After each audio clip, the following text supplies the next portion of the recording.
Doorbell camera. Now you have a front row seat to your house getting robbed. They're breaking into my house! Ooh, there goes the TV. I'm sure it'll turn up at the pawn shop. No, not the TV! Just because you can see them, that doesn't mean you can stop them. With Slogans, you get 24-hour monitoring, a free home security system, and professional installation. Plus, free doorbell camera, one that'll actually work for you. Get out of my house! Get out of the house! Call 1-800-ALARM-ME.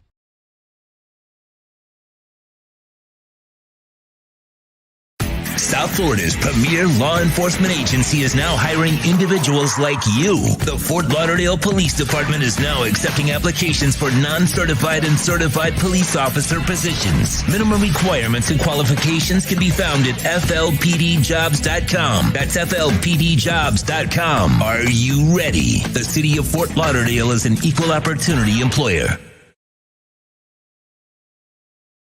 This is the Big O Show. Sports fans love a place with great food, cold drinks, and TVs everywhere. That's why sports fans love Sports Grill and their 7 amazing locations. Check out the Bird Road location at 11481 Southwest 40th Street in the back corner of the West Bird Shopping Center. Sports Grill is also now offering some great employment opportunities.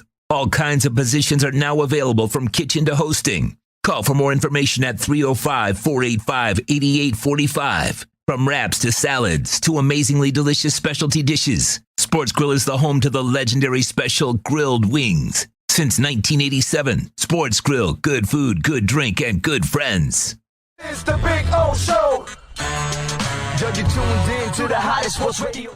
When you need your warehouse looking good while staying efficient, there's only one place to find the finest racks in the business. Pallet Rack City in Hialeah. 305-424-8547. That's 305-424-8547. Pallet Rack City is the company you need when you want your warehouse sporting the finest racks in the business. After all, who doesn't love a great rack?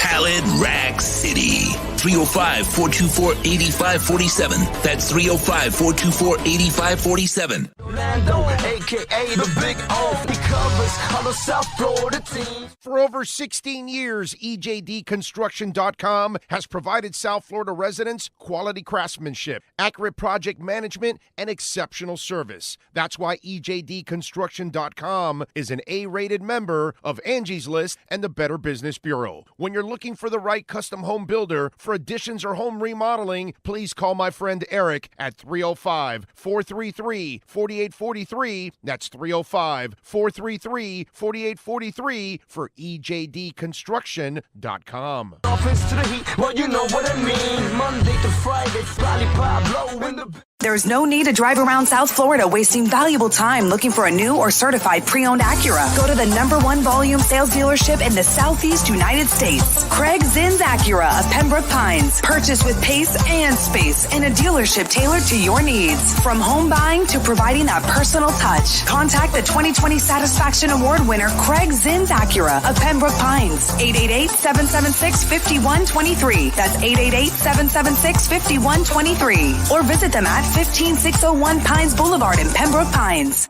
Show on the radio, the top's where we gonna go. Miami, that's the way we roll. Folks, you can support the hardest working sports talk show in South Florida through Cash App or Venmo. Just search Cash Big O Show. Support us through Cash App or Venmo. Cash Big O Show. We thank you for your incredible support. On the morning show, we go. No one has a similar show. Talk sports, talk plays, talk... If you're a Miami sports fan, then there's only one store to go to, and that's Canes Wear at Miami Fanwear in Davie. They're your one-stop shop for all your inner Miami CF, Canes, Dolphins, Panthers, and Marlins merchandise. They have hats, t-shirts, game day jerseys, and so much more. Located at 2511 South University Drive in Davie, and open 24/7 online at caneswear.com or innermiamiwear.com. Call them at 954-835-5597. Canes Wear, the spot where inner Miami and all Miami sports fans shop. Live and direct, because nobody do it better than Big O in the set. From sunrise, listen live. When you're ready to purchase a new home or refinance the one you have, American Dream Lending will make sure your loan experience is easy with fast approvals and quick closings. With many loan programs and competitive rates, now is the time to turn your dreams into reality. Ask about special financing for veterans. They never charge an application fee, and you will work directly with one of their experienced loan professionals. Stop dreaming and contact American Dream Lending today, 786-802-1727, or online at adreamlending.com. With more than 62 years of litigation experience handling insurance disputes, Welton Rayom is committed to resolving even the toughest insurance claims quickly. At Welton Rayom, they don't get paid unless you win. They handle complex personal injury claims caused by the fault of another in both state and federal courts. They handle auto, trucking, motorcycle, slip and fall, and bicycle accidents. Call 954-966-4646. That's 954-966-4646. Welton Rayom can help. The viewpoint, statements, or beliefs expressed on the following program by the host, guests, or callers are not necessarily the opinions of FantasyXS.com, Media Group Inc., ownership, management, sponsors, or website. The Big O Radio Show is brought to you by HialeahParkCasino.com. Enjoy simulcast racing, dining, a magnificent poker room, and a casino with the most popular machines on the market. OKCoin.com. Download the app on iOS, Google Play, or Windows. OKCoin.com with over 50 different coins and incredible staking rewards. Pallet Rack City. There's only one place to find the finest racks in the business. Pallet Rack City. 305-424-8547. That's 305-424-8547. The Big O Radio Show originates from the OK Coin Studios. Invest a little time and save big. Just set the recurring buy and pay, zero transaction fee after your first purchase. The Big O Radio Show is mastered by executive producer Sean Stanley from the OK Coin Studios. When it comes to South Florida sports teams, very few in the media have witnessed, lived, and covered it like the Big O. Let's start the program dedicated to your favorite South Florida teams with a passion that's unmatched. The Big O Radio Show is on. Here's the Big O. Hey, welcome aboard. Time to rock and roll, baby, like we do every Thursday. Coming to you live from Hialeah Park. Yeah. We got Sean Stanley mastering the program. It's another great day on the show, and we have another great bit of news to share with all of you. Ian Rappaport will be joining us starting next Wednesday. He'll be on the show every week at 10:10 a.m. So we have added Ian Rappaport to the family. So we're adding national insiders now. We're not done yet. We will continue like Pac-Man and chewing it all up. So let's see. So next week, we start with George Richards and David Dwork and Ian Rappaport. Okay. The following week, we add Anthony Chang to the mix. Okay. And there's still two more additions coming on the Canes side. All right. So we're not done. We're not done. So we're continuing. So Ian Rappaport, now you will have a national NFL insider every week on Wednesdays at 10:10 a.m. All right. There you go. Can't say enough. We will continue to grind. You got your wrestling show kicking ass. What is it, like 3 times a week now you're doing it? It seems like you're on every other day. Well, they have shows Monday, Tuesday, Wednesday, and Friday, and then there's a pay-per-view this week. So, Right. So that's like 5 a week. Five shows. At Because least you're 4, twice Wednesday. At least 4 a week. Yeah, twice Wednesday. So That's what I'm actually, saying. sometimes 5, sometimes 6 times a week. Good for you. Right? Yeah, welcome. I love talking wrestling. No, and welcome to the world of managing your voice. Oh, I know. Oh, what's that? The honey and lemon. I'm gonna have to start doing that. Yes, you're gonna have to start doing it. Right here, baby. Right here. Don't leave home without it when you're broadcasting. Oh man, that is awesome. So anyway, we are obviously ecstatic on the show. Listen, we're not joking around, and we're not messing around. We're going to be out at the draft. All the entire draft. We're going to cover all 3 days from beginning to the last pick of the Dolphins. We're not going to Mr. Irrelevant, but we will go to the last pick of the Miami Dolphins. Yeah. The good thing while we're in Vegas, at least it's not 11 o'clock at night, 12 o'clock at night when the draft ends for us. Or even on the Saturday, it's like 7 o'clock at night. Well, it's really 4 in the afternoon. Now, we still will be tired as hell. I was gonna say our bodies. That first night is gonna be. Oh yeah, no, and we don't pick till the end of the night. No, and there it's probably gonna be more. What is this draft starts at 7, so it'd be 4 there. Yeah. And 5, 9, 10 o'clock, but to us it's gonna be it's gonna almost feel 1, 2 in the morning. Yeah, and we're gonna be like, come on, Mike, come on. This is why we're flying in a day and a half earlier. Yeah. I did that on purpose. So we kind of test the equipment out on Tuesday. We land, we hang out, we test the equipment, and then Wednesday we'll do a regular show from Tommy's, and then Thursday we'll do the draft. So that way Wednesday we kind of get all the kinks out and we get ready for it and all that. And we're gonna have a slew of guests. I'm gonna try to make Ian Rappaport come personally over to I'll get him to do it.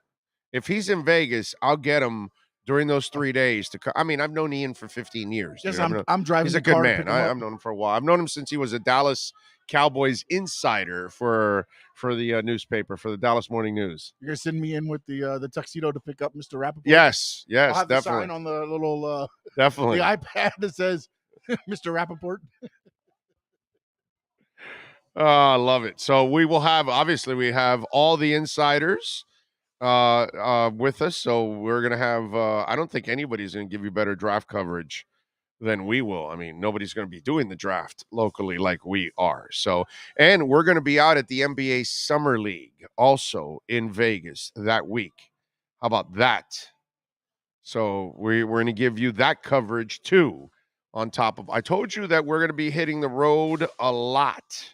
And it's going to start now, obviously, because now we're building up the sponsorships. So we're able to add all the insiders. And then we want to also add travel to all of that. So next year, we'll have the full slate of travel. I mean, it's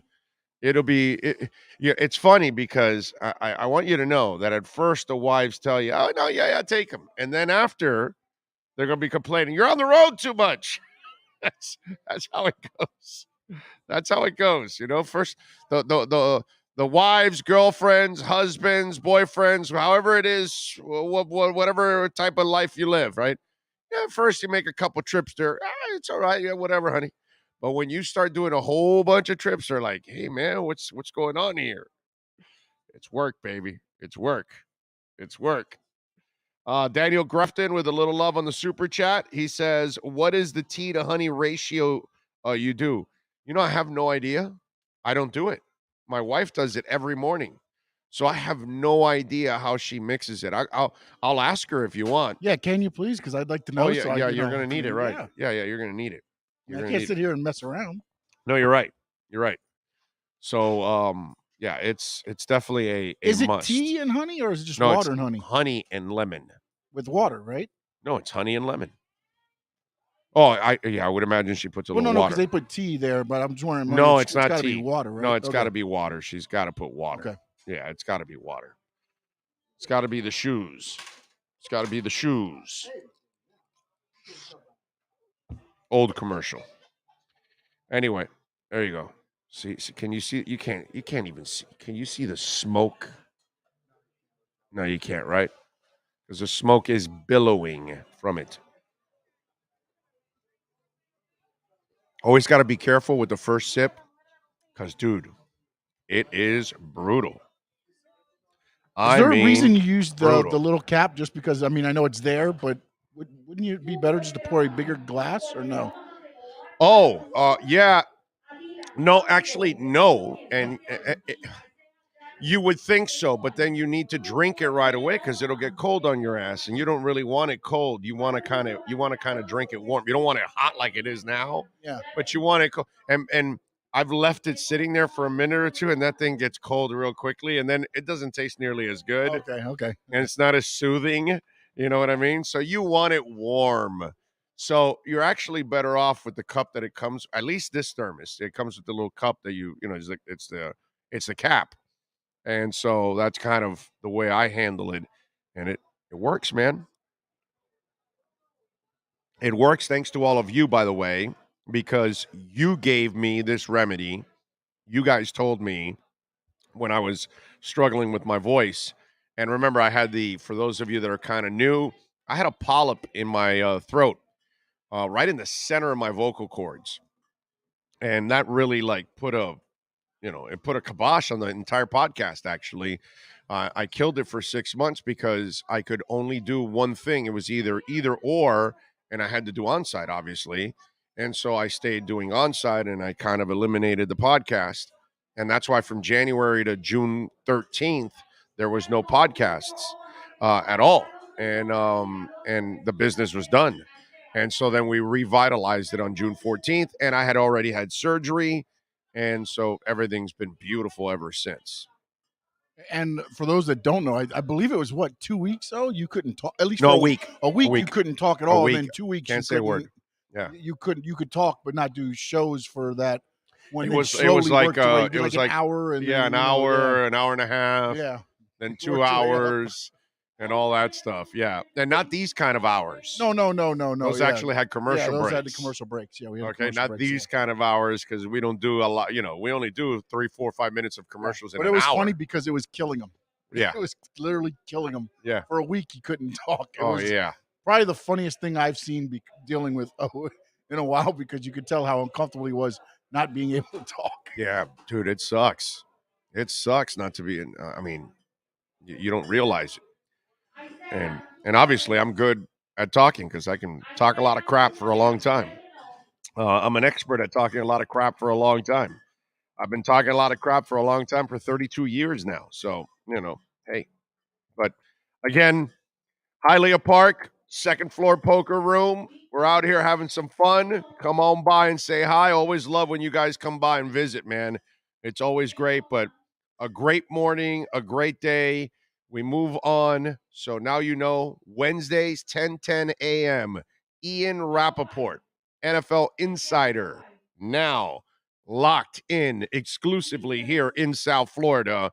You will not hear Ian Rappaport anywhere else in South Florida. You will only hear him here, like all of our exclusive insiders. So big week next week, adding the 2 hockey insiders and George Richards and David Dwork, and adding Ian Rappaport. And then the following week, we add Anthony Chang. And just so you'll know, we've got a Kane show that's brewing. We've got a Dolphin show that's brewing. So that's also happening. I'd like to create a Heat show also. That's kind of in the works. You know what I'm saying? I still gotta get Ira's crazy ass schedule down, but somehow or another we will get that done too. So we will have a lot of features that we want to add. I'd like to add a hockey show, but I need some cooperation to add that hockey show. So all of that stuff. But yes, everything will be added on the platform. And a lot of those shows, by the way, will not be during this time. Those shows will be on drive time in the afternoon. So you'll have an opportunity to really connect on those shows there too. And just wait till you see what we got planned. It's crazy. You know how crazy. I want to tell you how crazy my life is. Okay? Here's how crazy my life is. All right? I thought today was Iron Maiden in Tampa. Okay, I'm so busy trying to put all of this together constantly. All right? And by the way, thank you to all the folks out there that are reaching out to be a part of the show and advertise, because that's what's happening now. You know, we've got only one guy that's selling an owl, and he's doing a phenomenal job. But almost all the other sponsorship is just calling us and walking right into the door. And I think people want to be a part of this platform now because it's growing so much, and we appreciate it immensely. And thank you so much. But I am so tied into, I have to do a show. I have to set up appointments with sponsors. I have meetings. I am thinking about, I'm talking and trying to recruit some more insiders, some more content to the show. I'm so busy doing all of that. One of the things that I don't do at all, and I haven't done for a long time now, for maybe about a year, but especially in these last 6 months, I don't follow the concert listings. So I know nothing right now on when something's coming up. Like the Greta Van Fleet thing, I saw it on social media. It popped up, and so I told my buddy, and he went and bought the tickets for us. And when he bought the Greta tickets, or when he was about to get the Greta tickets yesterday, the day before, he goes to me, "Hey, yeah, man, 2 days away from Iron Maiden." And I took it as we're 2 days away from Iron Maiden. And what he was telling me was that one of the Greta concerts is 2 days away from Iron Maiden in October. And so I'm thinking I'm going to Iron Maiden today. I'm driving up to Tampa. So yesterday in the afternoon, and I haven't looked anything up, nothing, because I'm so worried about this here and putting everything together and all the responsibilities that come with all of this, that my mind is not even on music. You know, normally I am a fiend on top of the concert listings, right? But obviously I haven't balanced this entire monster out yet. And once I can balance the monster out and everything is set, website, merchandising, insiders, sales, content, everything is set, then I can start to, ease up, relax, and go do the thing that I also love to do a lot, which is, go see some live music, man. And I assumed that it was today, and I swear to you. So yesterday in the afternoon, I still didn't know till yesterday in the afternoon. I'm scrambling. I'm going, damn, I got to go to Tampa tomorrow after the show. I got to change my oil. So I'm scrambling, and late in the afternoon yesterday, I try to find somewhere to change my oil, and I finally do it. And I'm checking on the phone going, man, Tampa, I don't see no Iron Maiden concert. So I call my buddy and I go, dude, I don't see no Iron Maiden concert for tomorrow. He goes, no, bro. I told you it's 2 days away from the Greta Van Fleet concert. I'm like, oh, God. So that's where my mind is. What's that? What'd you say? At least you got the oil changed. Yeah, no, that's true. That's true. I did get the full synthetic. So that was good. $100, bro. $100. Valvoline. $100. What happened to have $14.99 Castrol 2050 oil change? The hell happened to 20 W50 Castrol oil $14.99? And they'd put with filter. Really? Really? You're not going to do it without a filter? It's with filter. Really? Oh, I thought it was changing the oil without the filter. Drive your ass off the lot with a dirty ass filter. No. So anyway, that's my life right now. So as I'm crazy trying to build this thing up, that's what's going on. It's worried about putting all of this together. So hey, it's good to know that in my birthday month in October, I've got Greta Van Fleet and Iron Maiden, two of my favorite bands during the birthday month. So it's good to know that, I'll get to see Greta twice, at least twice. You never know. I might show up in Tampa also, bro. You never know. That's going to be a tough schedule for you, depending on when those concerts are. I know, but I could do the shows. The beauty of all of this with StreamYard, I could do the show from the hotel. For those, if they're during the week, on the weekends. That's what I'm saying. If there are weekend shows, you're going to be doing the fly in and fly back because that'll be football season. That's right. It's football. We'll be kicking in with the pre and post games. Yeah, that's right. Yeah, it's football. Yeah, it's football. You're right. You have to pull that one day like you did at Sports Girl where you come in straight from the airport. Oh, God. I can't do that anymore. That is tough. Pat in Asheville, thank you for the love on the super chat. He said Midnight Oil's last tour just went on sale. Closest is DC in June. I have an extra third row ticket if you need one, Big O. There you go. I like it. How do we sleep while our beds are burning? Yeah. I like it. What?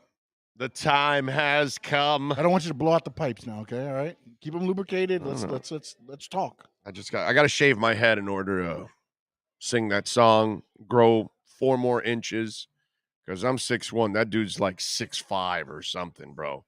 That is one tall-ass dude. Damo, what do you drive? Camry.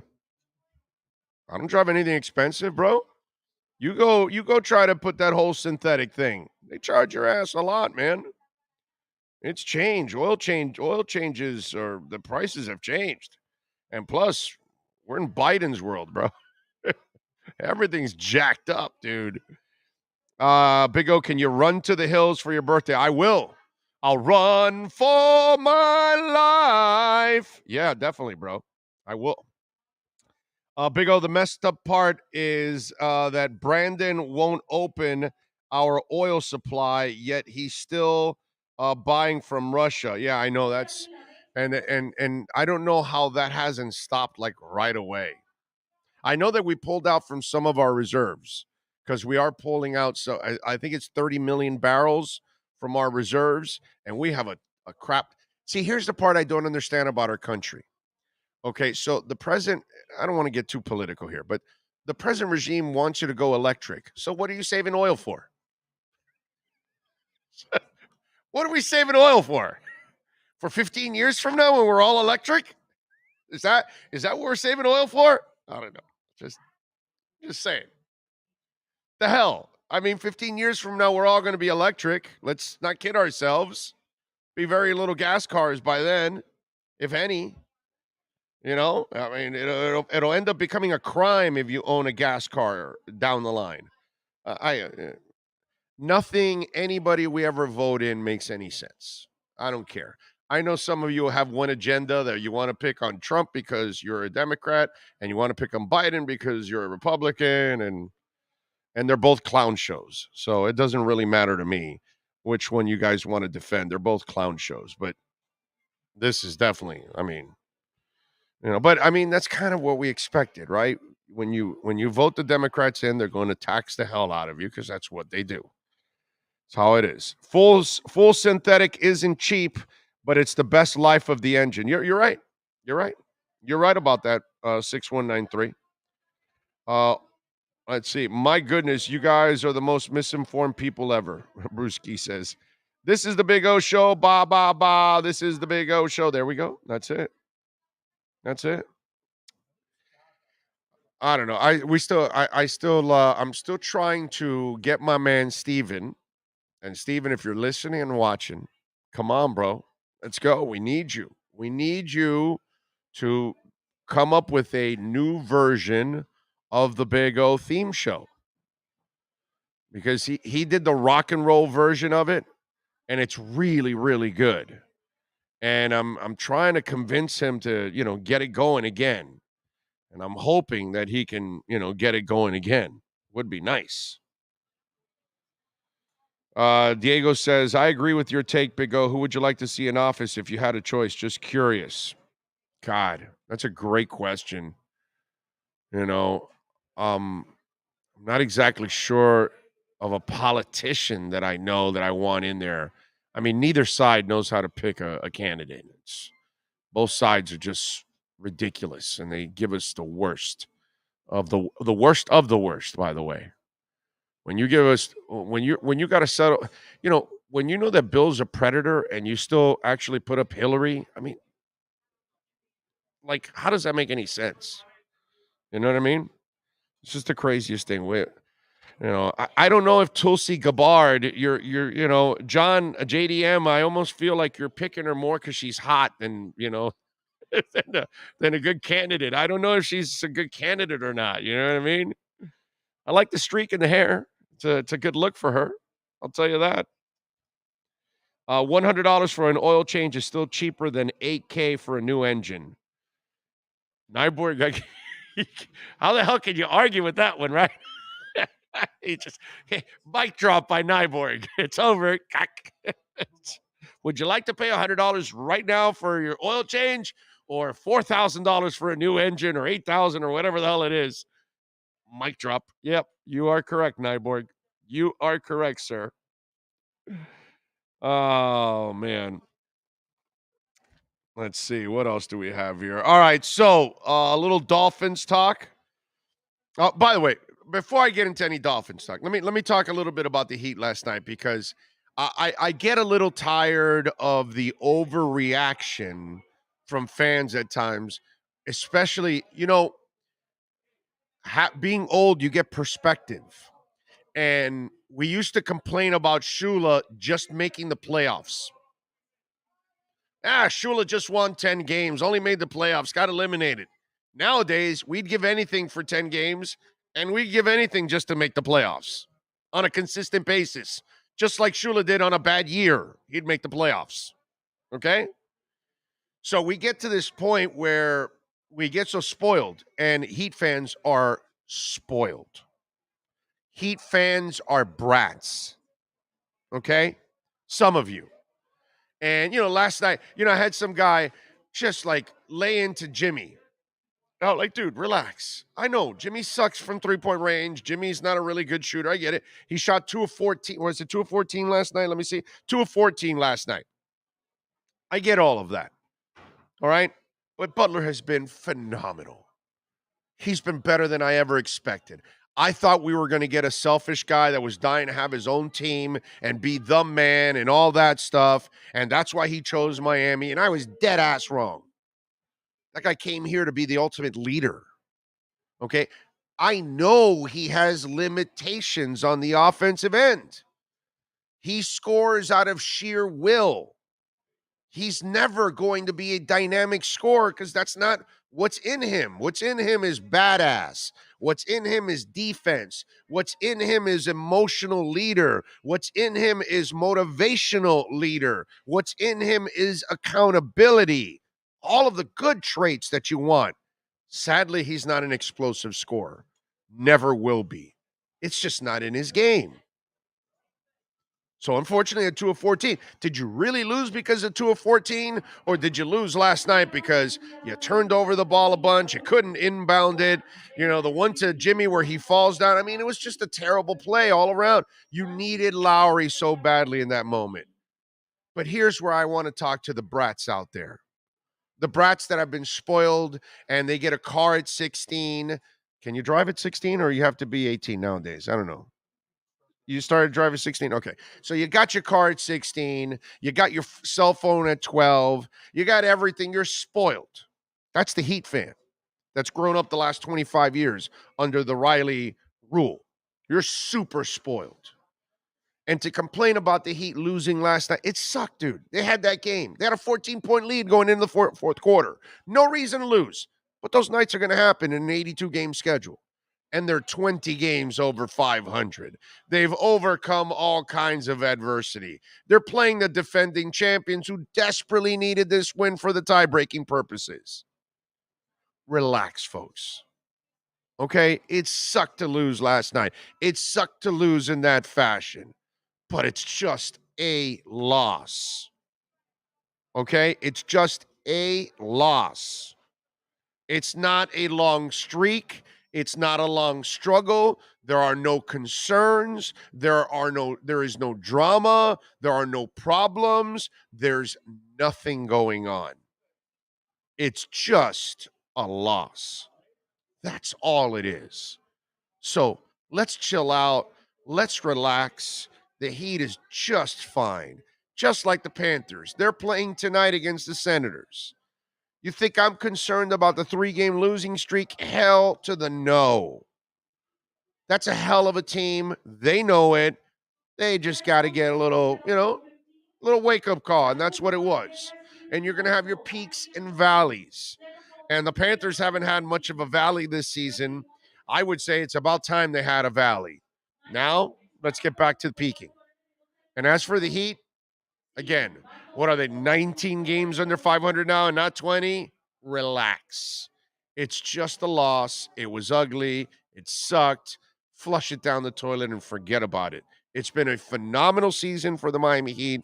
Let's move forward and let's enjoy the rest of the year, all right? So let's stop overreacting on, some of the crap I saw on Twitter. It's like, really, seriously, man, appreciate what you got, because when Riley's gone, we don't know what's next.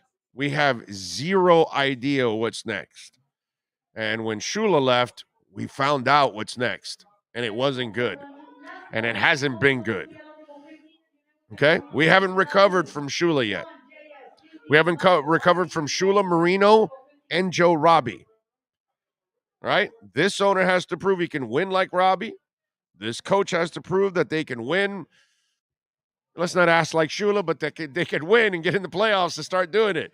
And then Tua's got to prove that he's the next franchise quarterback that you haven't had since Marino. So it's a lot to recover from.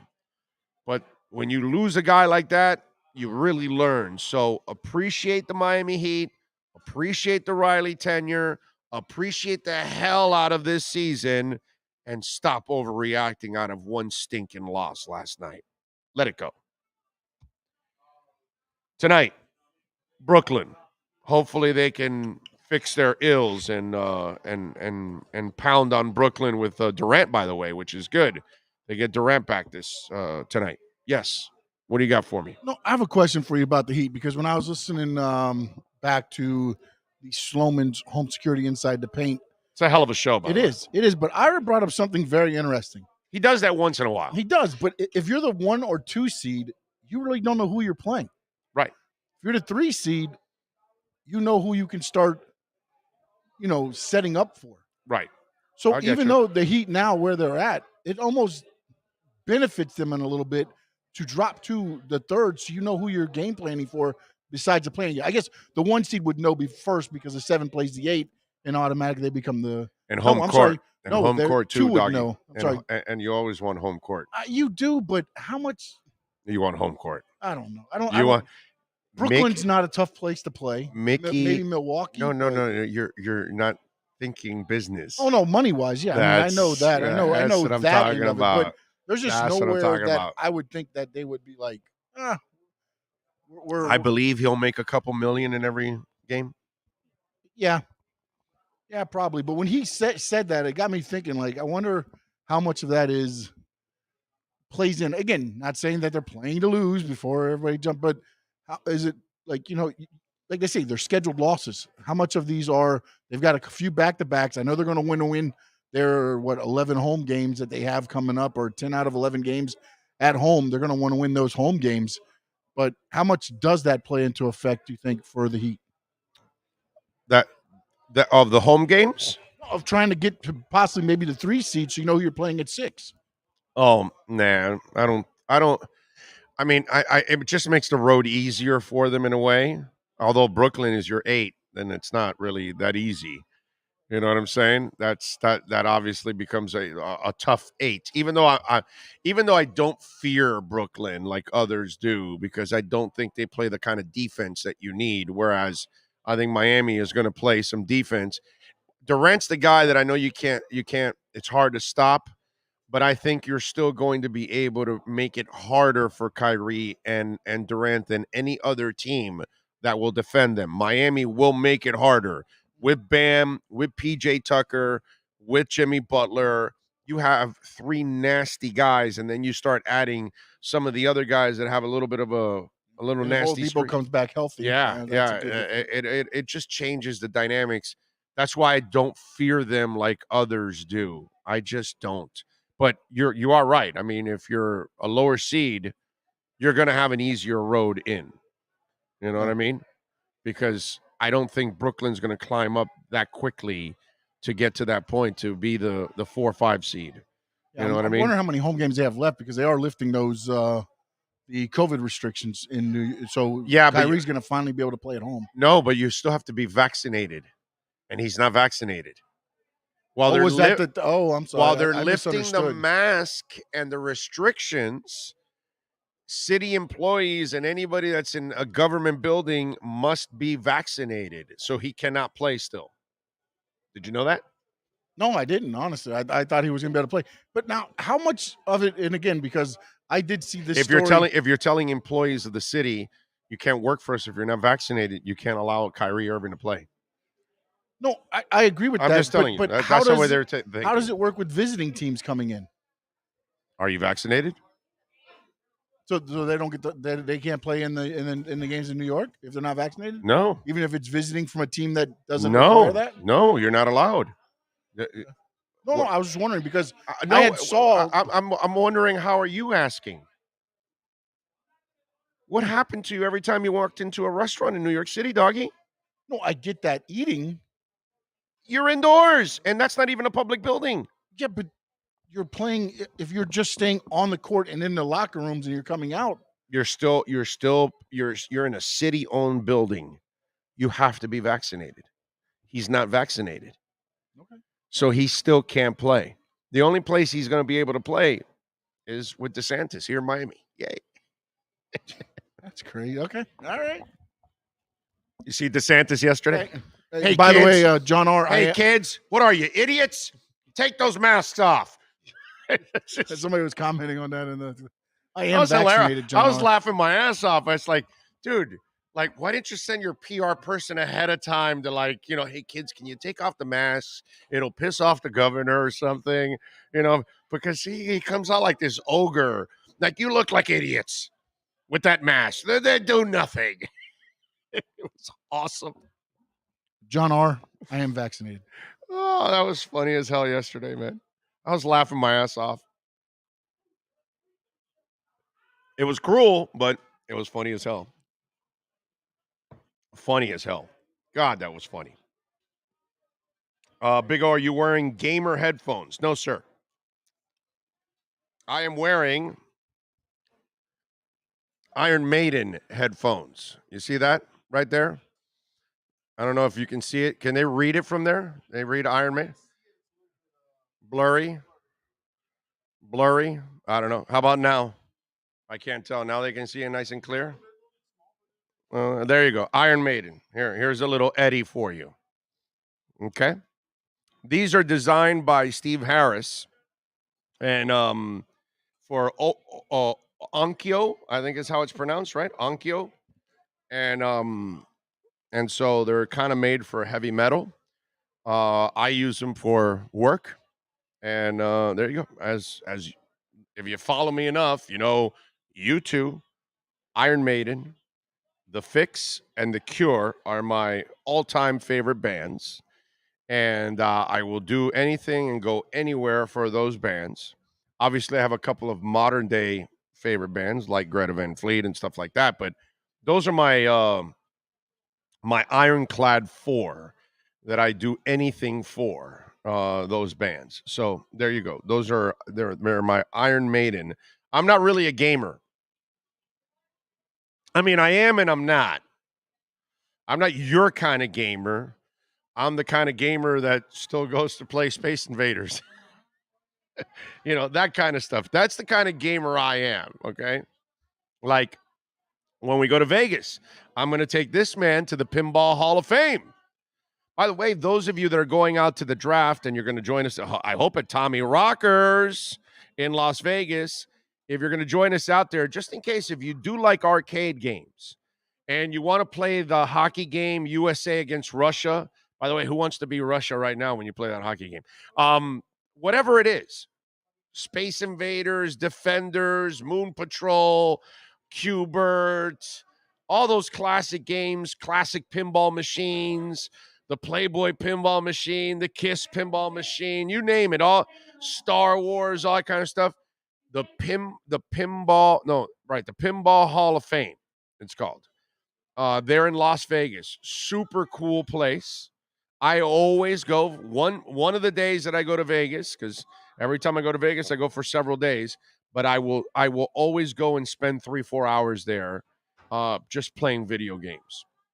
Always, maybe not 3-4, but 2 or 3 at least, something like that. What do we have? What are we talking about here? NBA Commissioner Adam Silver criticized the New York City mandate that prevents unvaccinated athletes on area teams, specifically the Brooklyn Nets, Kyrie Irving, from playing home games, yet allows unvaccinated players on visiting teams to take the court. Wow. That's weird. So what is it? Because you're what you said made 100%. That's why I went back to find it, and I saw some people in the chat saying that they were allowed to play, and I thought I'd seen that somewhere. So then what is it? Then so if you're a city or state employee or citizen, you have to be vaccinated? Yeah, and you're mandated by their laws. So if you're from out of state, you're allowed to play because you're from out of state? Yeah, you go by your state laws. But now state laws, then if DeSantis, then we can go anywhere and do anything.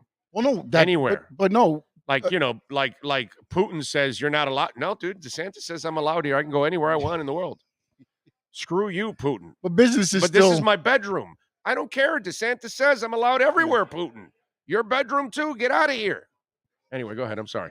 No, but I was like, businesses, like when we were eating there, they checked our cards, so I guess they have, the companies have the right to do that as well. Yeah, because in New York City, you cannot eat in a restaurant if you don't have a vaccination card. Yeah, you have to show your cards. We had to take our vaccination cards and show them, or a picture of it. You have to show a picture of your vaccination card or the vaccination card in New York City in every restaurant. Yep. Raul says you have to listen to Coheed and Cambria. I love Coheed and Cambria. Why? What are we listening for? I have no idea. I don't know what that means. Orlando, have you been to the Silver Ball Museum in Delray Beach? I heard about it. I have not been to Silver Ball Museum. I heard that they've got a lot of classic games. I have one down by my house called the Odyssey, and they have a lot of classic games right off of the Turnpike, and 120th, I want to say, is Odyssey Arcade. I go there every once in a while. I haven't been there in, I don't know, pre-pandemic, actually. So, yeah, it's been 2 years easily. Haven't been there in a while. Is Odyssey still there, ladies and gentlemen? I don't even know, actually. But that's the one I go to. I heard about that one in Delray. I've never been to it, but I heard about it. I like it. The commissioner was complaining about how can out-of-state players play, but not. Okay. I didn't realize that out-of-state players are playing. That doesn't make any sense. Alexander, I've noticed something about you. He says, oh, did you see what DeSantis said to those kids about the masks? And that's at 10:41, which is a minute ago. I've noticed something about Alexander. He constantly asks about things that we already talked about. And I'm wondering if he's doing it on purpose now. Because it's happened like a couple times when I read that name there. And you know why I remember that name? It's always easier to remember names with 3 names because you think they're serial killers or they're just killers. It's just one of those deals. I'm sorry, but people with 3 names, it's like, it's notorious in the world. I think he's afraid you're about to axe him. He's jumped on. He's like, I came in late. Oh, I came in late. No, I know. But hey, I'm not saying you're really trolling, but it just kind of seems like you always seem to ask something that has already been talked about. You're not getting blocked, don't worry about it. I only block idiots. Okay, I only block morons.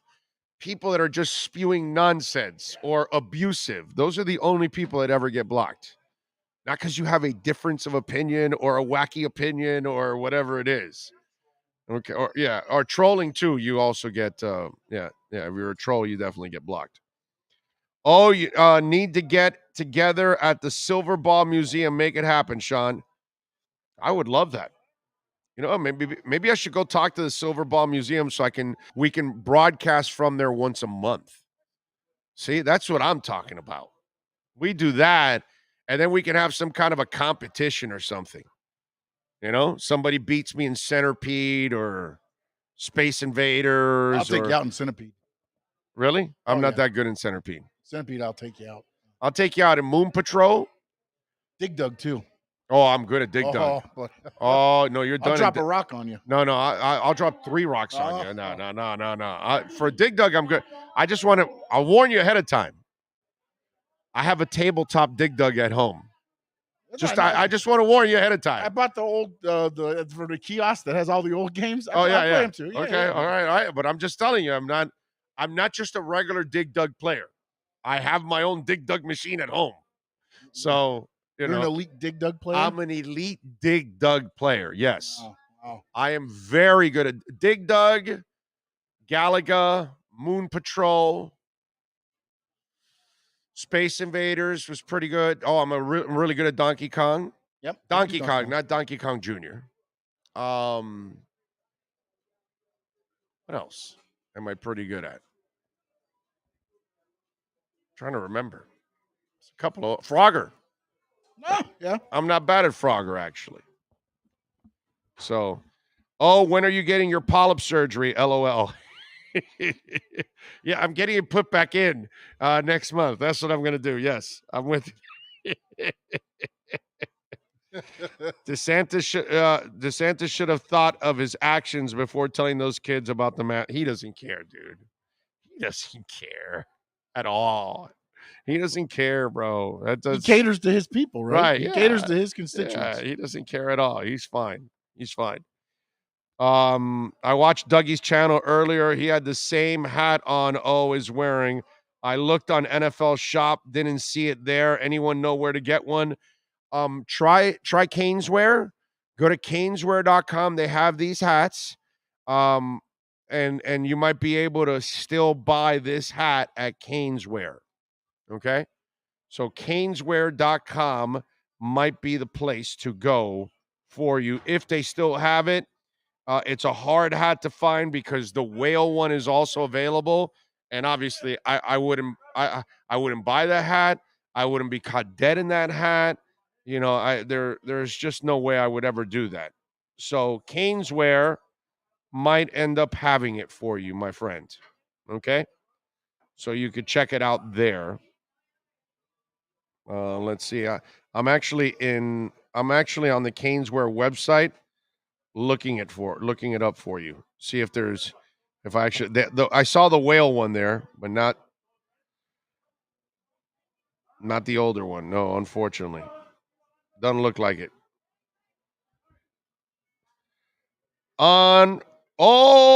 Doggy, look out. $35.99. There you go. Right there. There it is. Caneswear.com. That's the spot where South Florida fans around the world shop. There you go. Go get it. They got them in small, medium, large, extra large. For those guys with big heads, you know, those guys that have blockheads right there. You ever seen those people that need the large and extra large? Yep, those kind of people. How about that? Is that full service or what? We tell you, you're looking for the hat. I tell you where it's at, because we have the best sponsors in the whole damn world. Ian from Brooklyn. It is the whale. It's a whale. It's not a dolphin. Thing's a whale. It's disgusting. It's gross. All right. Anyway. Let's see, what else do we have here? Great. Now they're going to sell out. Well, did you so what's wrong with that? Go buy it. I mean, I'm sorry. What do you want me to tell you? I'm trying to help people out here. I'm not trying to hurt anybody. You're supposed to send the DM, man. The DM. Bless, dude.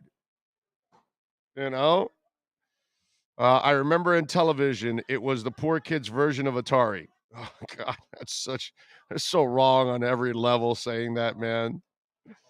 Um, all right, so let's get into a little Dolphins talk. Can we get into a little Dolphins talk? I think we can. Mike McDaniel, first of all, he addressed the Mike Gesicki situation and basically he talked a little bit about how they can play to a player's strengths, and he also thinks that that they can make Mike a serviceable blocker. Now, I think all of that, you've got to say all the right things if you're Mike McDaniel. There's still negotiations to be had. You still have to sit down and actually, talk about a deal with him. So I don't know where he stands with all of that. But McDaniel did talk about this in his initial press conference where he said, you've got to adjust to the talent that you have. And so the question is, and this is what we've talked about on the show before, do you use Mike Gesicki like a big wide receiver? Like I told you, Brent Jones for the 49ers years ago. And he reminds me a lot of a Brent Jones type. Brent Jones wasn't the guy that was going to line up next to the tackle and put you on your ass. He was the guy that was going to create separation, out jump you, all those things that Mike Gesicki does. It's kind of the same thing. So if he is a mismatch, which Mike Gesicki is a mismatch against most linebackers and safeties. So if you're Mike McDaniel, can't you use that to your advantage? Maybe, an idiot like Brian Flores doesn't use him to his advantage and puts him on the sidelines. He doesn't need to be a monster blocker, but you can fundamentally probably teach him out in the open field to learn how to body people, get in the way, and help running backs, wide receivers that are out in the open field at times. So I think that what Mike was talking about, and I'm talking about McDaniel, I think he basically, in theory, he is correct about this. He can make him a serviceable player at the blocking level. He doesn't have to be George Kittle or Rob Gronkowski or any of those nasty type of tight end, Mark Bavaro types. Those guys are few and far between, man. It's hard. If I even tell you over the last 15 years, okay, over the last 15 years, name me 32 great pass catching, blocking tight ends. It's impossible because to be exceptional at both, those guys are rare, bro. The Cowboys had a guy that came out of Tennessee and they had him, Jason Witten forever. He was one of those dudes. But those type of guys are rare, man. They're really, really special. But Gesicki is special in his way. So it's up to the coach to find a way to use him and maximize his talent while not hurting your football team.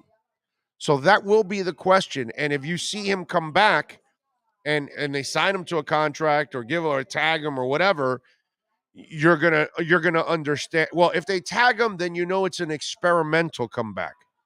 If they sign him to a long-term contract, then obviously they're convinced that they know how to use him the way they feel he should be used.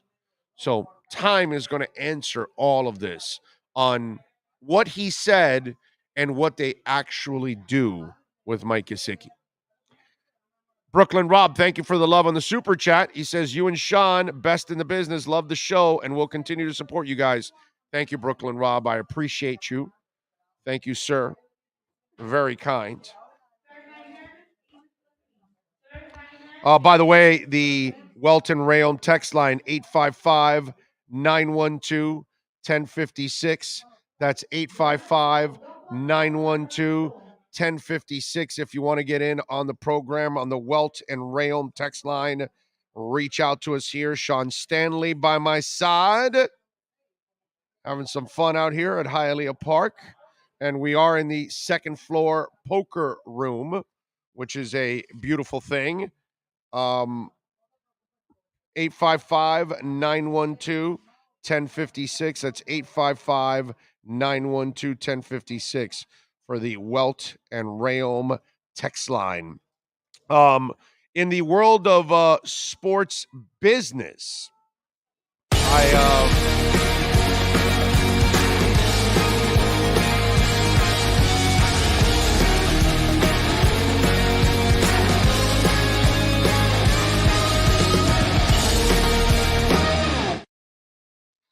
love it. There we go. The KSDT CPA Sports Business Report.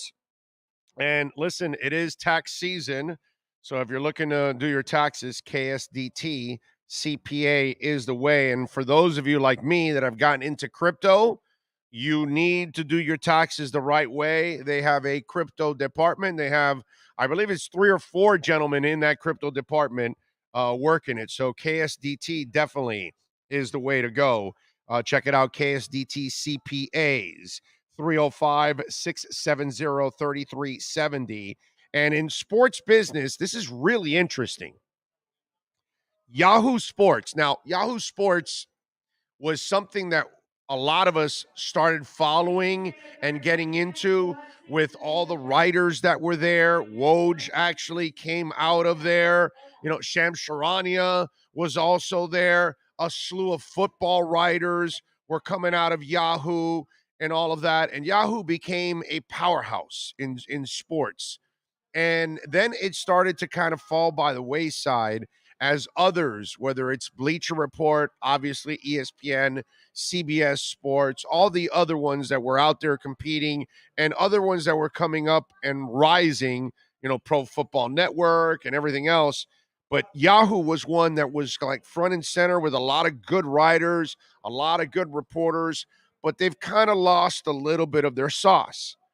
So Yahoo Sports is actually going to do something really, really interesting. They want to buy a sports book. So Yahoo was the early provider of fantasy sports tools. Millions of players likely would crossover candidates for legalized sports betting. Legalized mobile sports gaming, right? That's spreading all over the place, right? People got the DraftKings website. We had the Hard Rock one. I mean, there's a slew of them, right? BetUS, all kinds of stuff. So the sports betting industry has kind of slumped in recent months because there's a bunch of companies, right?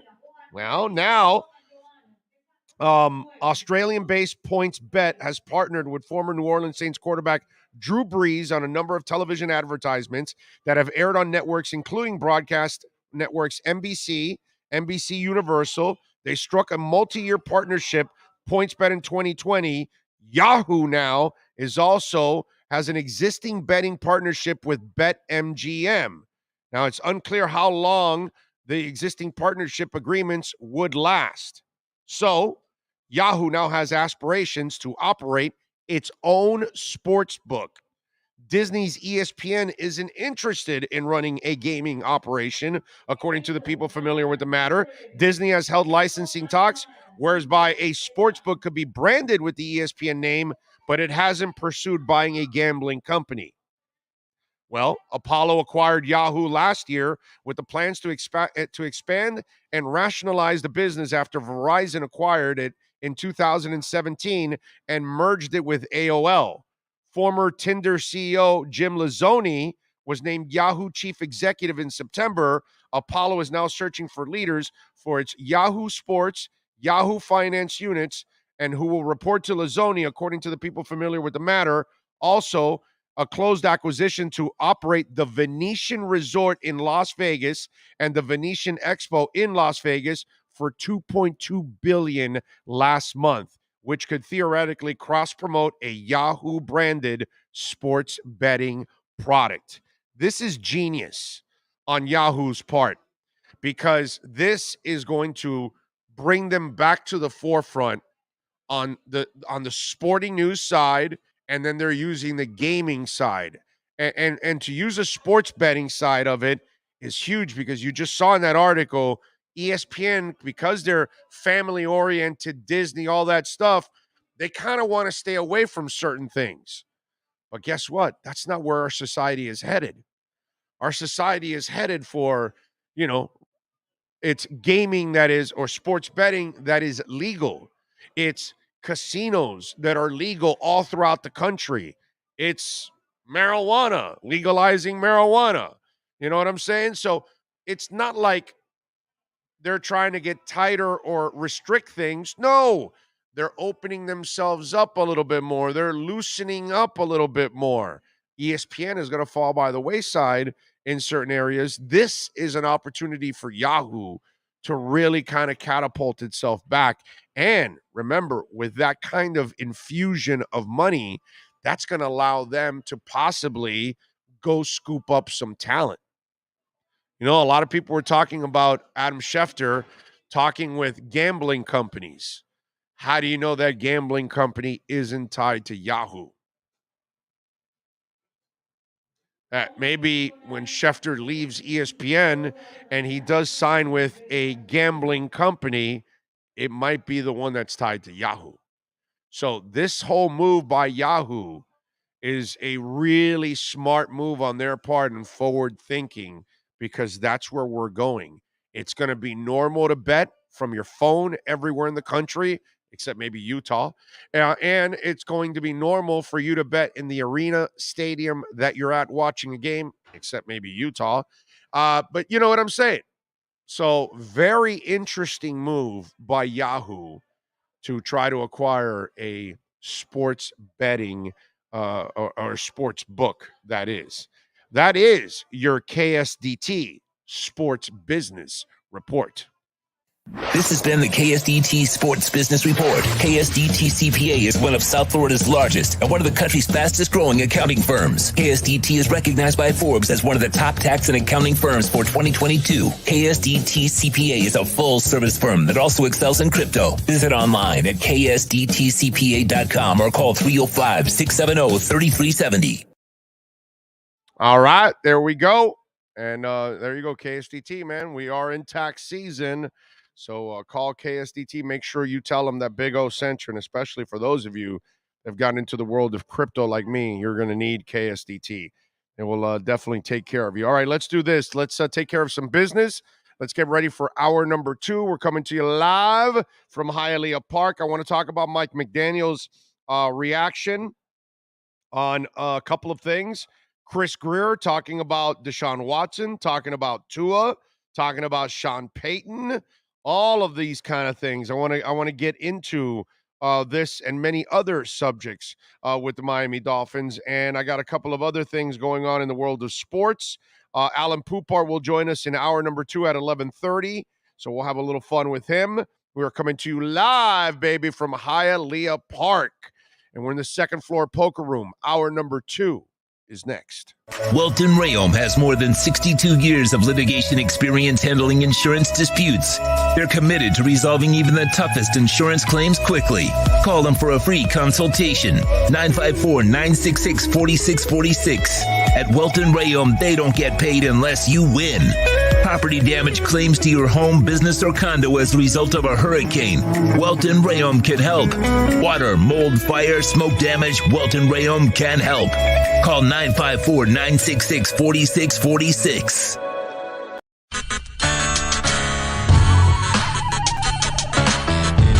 When you're ready to purchase a new home loan or refinance the one you have, American Dream Lending will make sure your loan experience is easy with fast approvals and quick closings. With many loan programs and competitive rates, now is the time to turn your dreams into reality. Ask about special financing for veterans. They never charge an application fee, and you will work directly with one of their experienced loan professionals. Stop dreaming and contact American Dream Lending today. 786-802-1727 or online at adreamlending.com. When protecting your family is your priority, there's nothing more important than a roof above the people you love. Call Tommy B. Butts Jr. Enterprises.com, 954-735-9826 or 954-394-1411, and ask to speak to Tommy, the owner. They specialize in all kinds of roofs, led by their highly crafted, skilled, and professional roof mechanics.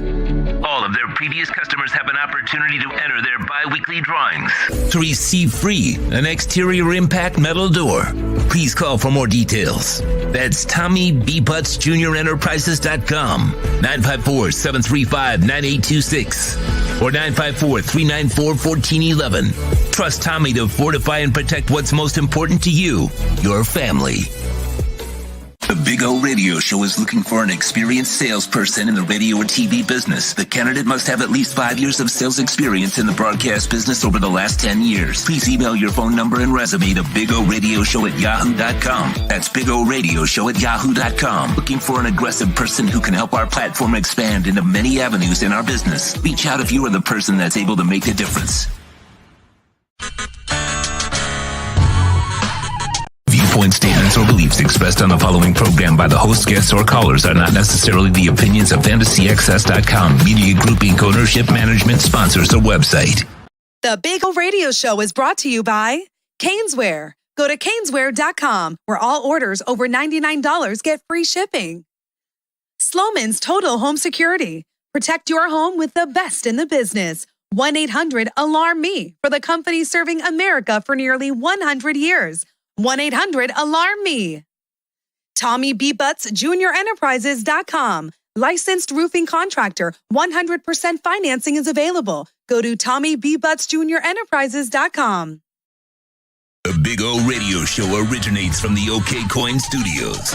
Invest a little time and save big. Just set the recurring buy and pay, 0 transaction fee after your first purchase. The Big O Radio Show is mastered by executive producer Sean Stanley from the OK Coin Studios. When it comes to South Florida sports teams, very few in the media have witnessed, lived, and covered it like the Big O. Let's start the program dedicated to your favorite South Florida teams with a passion that's unmatched. The Big O Radio Show is on. Here's the Big O. Hey, welcome back. Hialeah Park, second floor poker room. Sean Stanley by my side, as always, mastering this program. Remember, as if you are a wrestling fan, Sean is covering all of the wrestling events, and he has shows after all of the wrestling events. So if you happen to be a wrestling fan, you can catch Sean with the post-wrestling events here on the channel.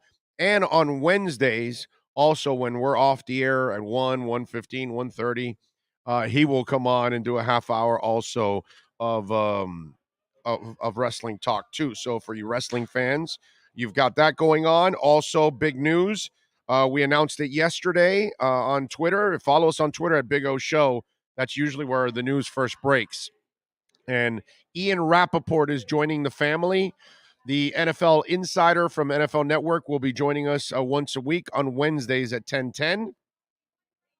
So next week we add George Richards and David Dwork to the family. So we'll have 2 hockey reports a week, and we will add also Ian Rappaport to the family next week. The following week, Anthony Chang from the Miami Herald will be joining us.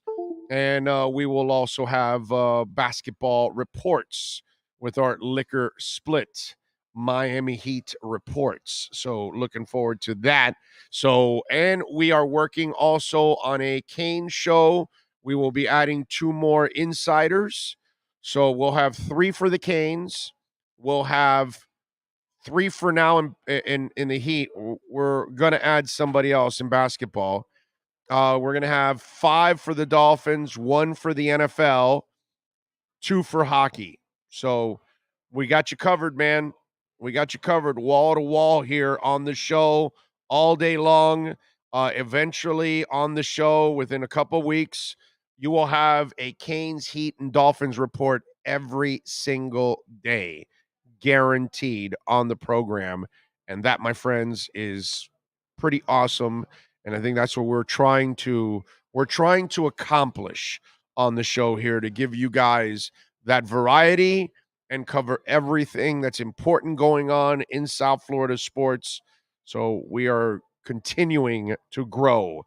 So hopefully we will be able to announce our Dolphin show soon, our Kane show, and eventually we will have a Heat show also that we're working on. So there you go.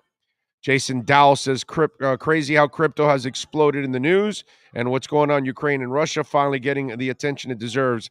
And Canada.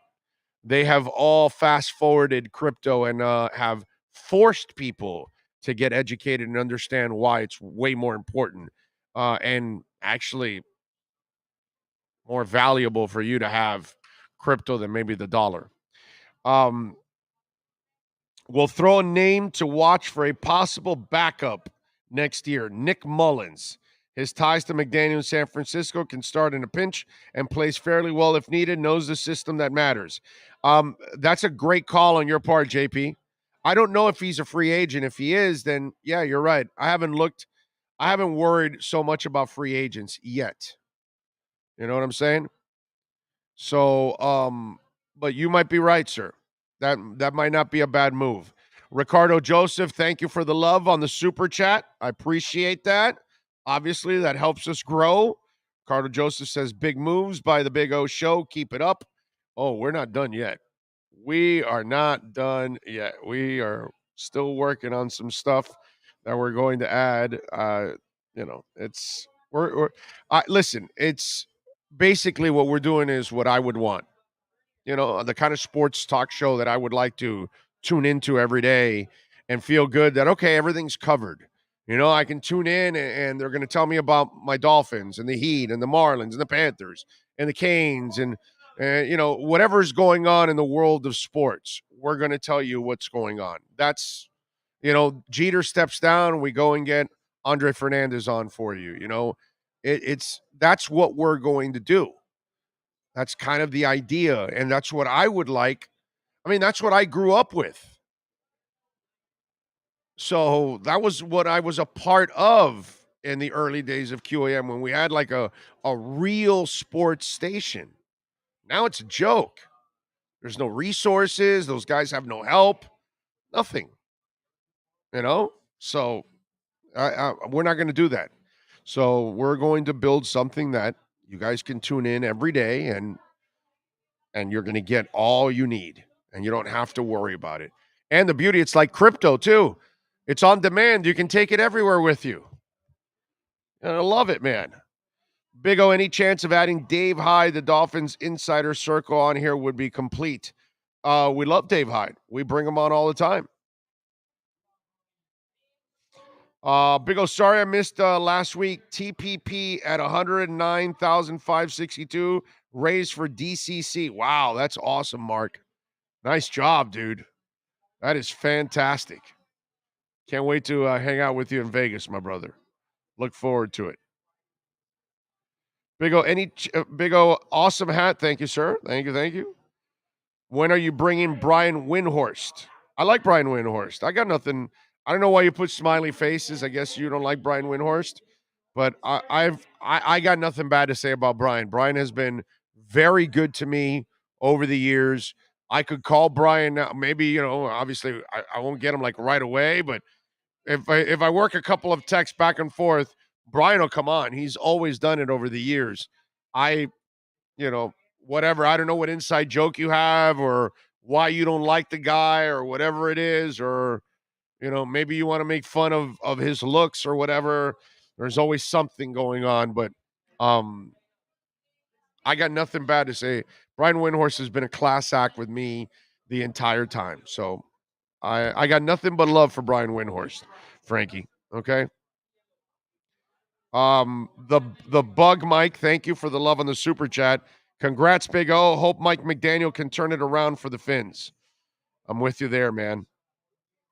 I am with you there. All right, so we've got a couple things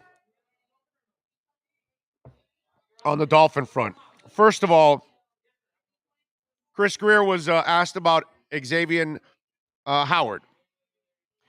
And he came out with an interesting statement.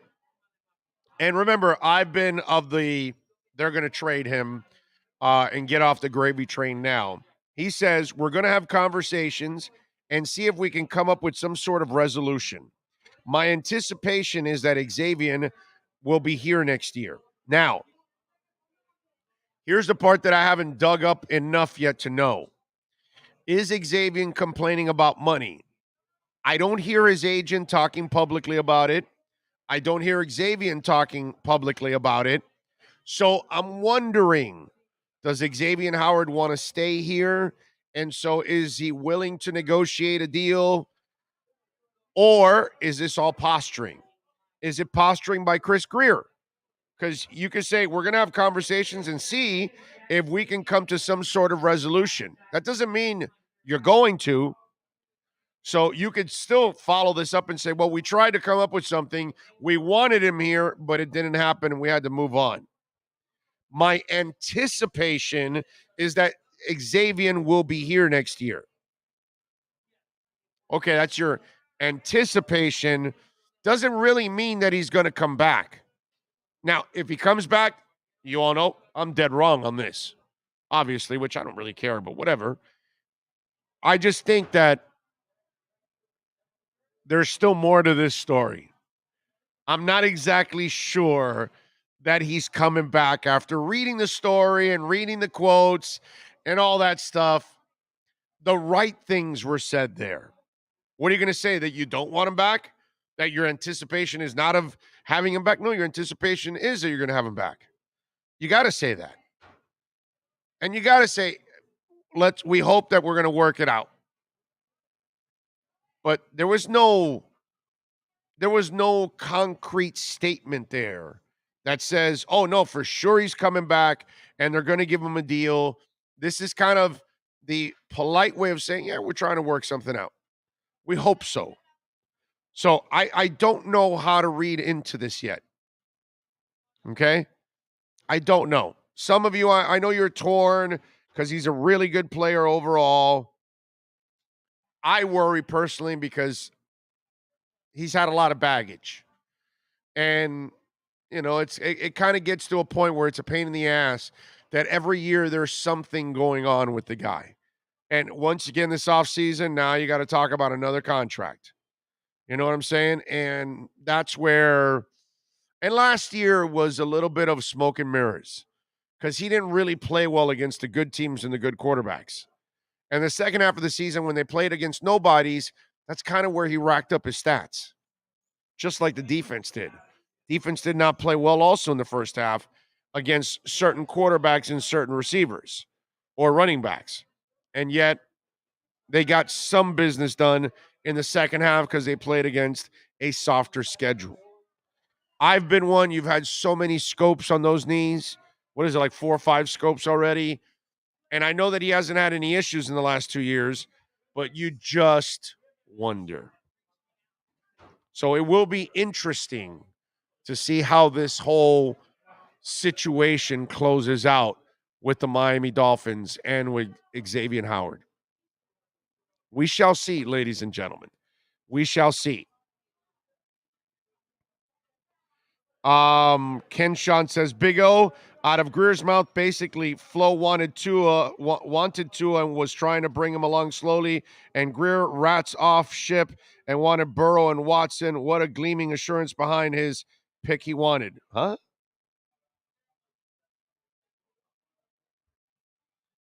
Ken Sean, are you saying that Flo wanted Tua and that Greer wanted Burrow and Watson? Well, Burrow, they all wanted because they tried to trade for him. But that's the top pick of the draft. That does, that's neither here nor there. I'm not sure you understood what went on. Okay? And what went on yesterday is pretty clear. Unless Ken Sean, I'm not sure if you didn't phrase it right, the way you typed it. Can't say that was really coherent when I'm reading, but anyway, the real issue here, and you can tell, is that Flo's the guy that wanted Watson badly. And I still say this, if the owner wanted Watson so badly, why would it stop now? Why would he allow Chris Greer to say, no, that thing is dead? I know Chris Greer didn't want Watson. That's a fact. You can tell that he didn't want Watson. The question is about the owner, but if he wanted Watson then, why wouldn't he want Watson still? And why would he allow the GM? The GM is in charge, of course.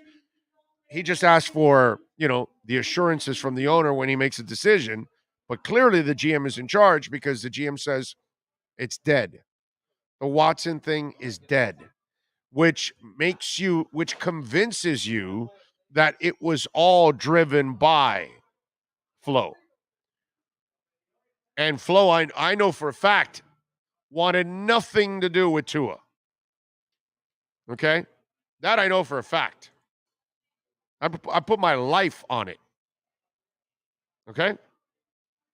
Put my life on it. I know he didn't want Tua. So that's, to me, what came out of that. When they put the kibosh on Watson, that kind of tells me that this was all driven by Flo. Every bit of it was driven by Flo because it was killed by Greer yesterday, and there's no reason to. You should leave the door open if you really wanted Watson. If the owner wanted it or anybody else, you would have left it. Hey, listen, we're not talking Watson. Tua is our guy. You don't have to tell them that's dead because that doesn't give you any wiggle room whatsoever. But you can say, hey, listen, we've told you we're committed to Tua. We're not talking Watson anymore. You could say it like that, and that leaves the door open. Because if Tua struggles, you can then start to bring back the Watson stuff. But if you say it's dead, then people will say, well, wait a minute, you said it was dead. So clearly, it was all Flo, the Watson deal. That's what it seems like. And put it this way. You could tell that they want to move on and show Tua that he's the guy. And then behind the scenes, you had Flo, who never wanted to in the first place and is trying to force the team to go after Watson. So then the Watson thing lives and it has a life of its own and people are writing about it and all that's going on. And then that doesn't create a good environment for your quarterback. But Flo didn't care about what environment he created for Tua because he never wanted Tua in the first place.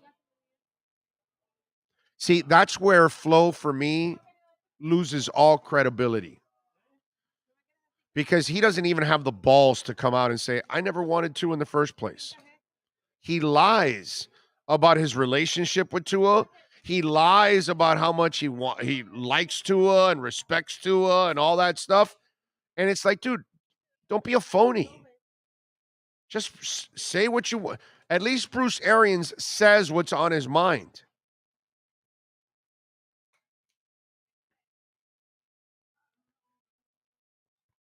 All right. What else do we have here? Brent says, stealing a Big O saying, are you high, Mike McDaniel? Wow, listening to that dude talk yesterday. They should not let him speak in public. You talk about Mike McDaniel? I know he doesn't have like the perfect voice. It's a little whiny-ish, but he has some one-liners and he has some comebacks I like, actually. I do. I like when he so I had to take my talents to South Beach when he threw that line yesterday. I like it. I kind of like, listen, in the end, it'll look cool if you're winning and we'll laugh about it. And if you're losing, they're going to make fun of it. That's just the way it's going to go. You know what I mean? If Riley was losing, they'd be making fun of him in Armani suits and all that and, whatever. But he won, so it's cool. That's just the way it is. Everything can be spun. And in the end, Mike McDaniel's quirkiness will be accepted if he's winning. That's what it's all about, ladies and gentlemen. Don't kid yourselves. I believe we should go after the Alabama wide receiver, even if he's injured. I got you, Fields. Everybody is writing and talking about him. I get it. It's one of those things. One person talks about it and everybody talks about it. I get it. Yes, he's a super talented guy. No doubt about it. Carlos says, Big O, he never had credibility to begin with. He came from New England where cheating was a matter of course. He sat through that with zero issues for years. Flores and credibility, laughing my ass out loud. Carlos, dude, God, I wish I could argue with you and take a side and have a discussion about this, but you're dead on. You're right. You're right. You come from a place where there is no credibility because they will do whatever it takes to win, and cheat is definitely one of them. Nobody can make Godfather, nobody can make fun of the Godfather, bro. LOL. I know. You can't now because he won. But I'm just saying. You look all slick back in suits and all that, and then you coach like Cam Cameron. They'll find a way, dude. They'll find a way to turn it around on you. You know what I'm saying? I ride this narrative everywhere. 2022 is to his team. If he doesn't take steps forward, they move on, probably. Rosendo says, I find Mike McDaniel entertaining, and what matters is that he gets his attention and message across, and players are playing at a high level, show high effort. Yeah, let's hope he gets the results. You know what I mean? Let's hope he gets the results. That's all that matters. What else do we have here? So we shut the door on Deshaun Watson. We talked a little bit about the Mike Gesicki situation. Oh, here's the other one. So I wasn't much of a believer of Sean Payton and Tom Brady. Still am not. The Sean Payton one made sense to me. And I told you that it made sense to me that, okay, we got rid of this idiot. Now let's go try and see. This guy is leaving the Saints. So let's try to trade for Sean Payton because he would understand Tua. And he would be the guy that could coach Tua up and build the team around Tua. I think that's what they called Sean Payton for. Now, Chris Greer, he did say that they did inquire about Drew Brees. I'm sorry, about Sean Payton, but he completely shot down the Tom Brady thing. And to me, the Tom Brady thing doesn't make as much sense because the Dolphins aren't nearly as close to a title, even with Tom Brady. That line is a disaster. Your coaching staff wasn't good enough at that moment. You don't know what you had. So I just have a hard – and Sean Payton's going to come here to have a quarterback for 1 year and then go and then worry about a quarterback after that and the mess that he was in New Orleans. I don't think so. I think that if Greer went after Payton, he went after him with the idea of, well, philosophically, a lot of what Breeze is what Tua is. All right, this guy understands the guy we have. He knows how to build it. That's why I'm going to go after Sean Payton. That's what I'm believing on that one. Okay? Now that more that has come out on it, I would probably go in that area because the Peyton Brady thing didn't make nearly as much sense for me as Peyton Tua, because that way you don't have to give up on the quarterback and you can still keep your cap space, keep your picks, and build around the kid, which is what they're going to do now. So that's a very interesting one there with Sean Payton. What a shame, man. I mean, I like Mike McDaniel, and I really like the staff. I think Mike McDaniel did. Now, remember, he didn't have to put an entire staff together. So really, we're focused in on what he can do on offense. Because if you think about it, he has the same, hurdles that other coaches like Flores have.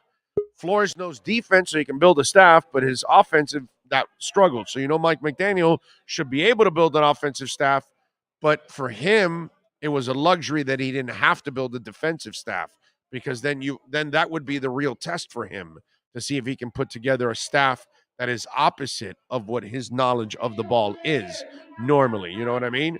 So interesting stuff, man. And interesting developments with Chris Greer and Mike McDaniel yesterday at the Combine. All right, remember, you want to get in on the Welton Rayom text line. We'll read that text line later on in the hour here at 855-912-1056. We're going to have my man Alan Poupar on. After Alan Poupar, we'll read your texts at 855-912-1056, the Welt and Rayom text line. What else do we have? Saturday, we got a special show. We're broadcasting live from Caneswear. All right, so we're on Saturday this week, 11 to 1. Joe Shad will join us at 11:30. Ira Winderman will stop by at 12:30. And we're going to be there. Tyler Van Dyke is signing autographs from 1 to 3 p.m. That place is going to be a madhouse. We're going to be broadcasting live out there, having some fun. So really look forward to seeing you folks out there and having some fun. And maybe tune into the show. We might be able to talk Tyler into coming over and joining us on the show for a couple of minutes and BS a little bit. So we'll have some fun with that. Wait till you see the Kane show we're trying to work on. Yeah, baby. Weekly Kane show. Real Kane show that you guys are going to really love, man. Trying to work on that one. So hopefully we will get some really good news soon in it. And we will be able to pass on the news to all of you out there. Looking forward to it. Remember, Ian Rappaport will join us next week. Starting off at on Wednesdays, 10:10 a.m. Eastern. Ian Rappaport will join us for his weekly segment. Also next week, our Panther segments start with George Richards and David Dwork. So you'll have a couple of Panther reports throughout the week. That is also good. The good thing with Alan Poupar, actually, I can actually do football and hockey because he actually also covers. So in a way, we really have like a football hockey insider also coming up too. But no, I'm really happy to get George and David on and cover what I think is really the best team in town is the Florida Panthers. They're probably the closest team to a title. Listen, the Heat and the Panthers can be in the finals this year. And they both have the potential of even winning in the finals this year. It's crazy.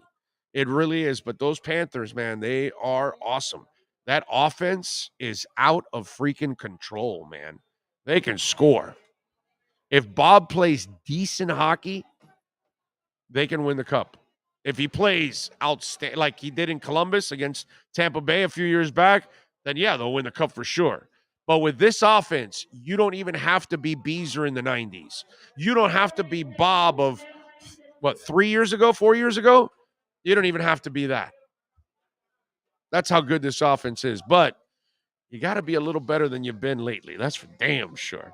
All right, let's do this. Let's take a quick break. Let's get ready. On the other side, baby, we're going to be joined by Alan Poupar and our Sports Grill Miami Dolphins report.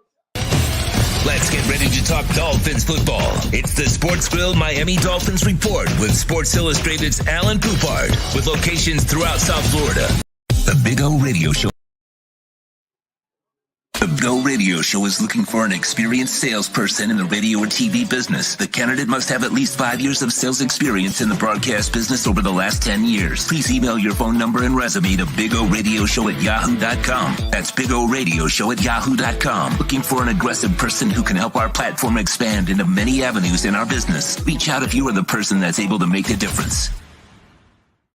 If you're a Miami sports fan, then there's only one store to go to, and that's Caneswear at Miami Fanwear in Davie. They're your one-stop shop for all your inner Miami CS, Canes, Dolphins, Panthers, and Marlins merchandise. They have hats, t-shirts, game day jerseys, and so much more. Located at 2511 South University Drive in Davie, and open 24/7 online at caneswear.com or innermiamiwear.com. Call them at 954-835-5597. Caneswear, the spot where inner Miami and all Miami sports fans shop. Let's get ready to talk Dolphins football. It's the Sports Grill Miami Dolphins Report with Sports Illustrated's Alan Poupard with locations throughout South Florida. Sports Grill is the home of the special grilled wings. Check out our sponsored locations in Miami on Bird Road and 114th and in Miami Lakes in the Royal Oaks Plaza. Here's Miami Dolphins insider Alan Poupard.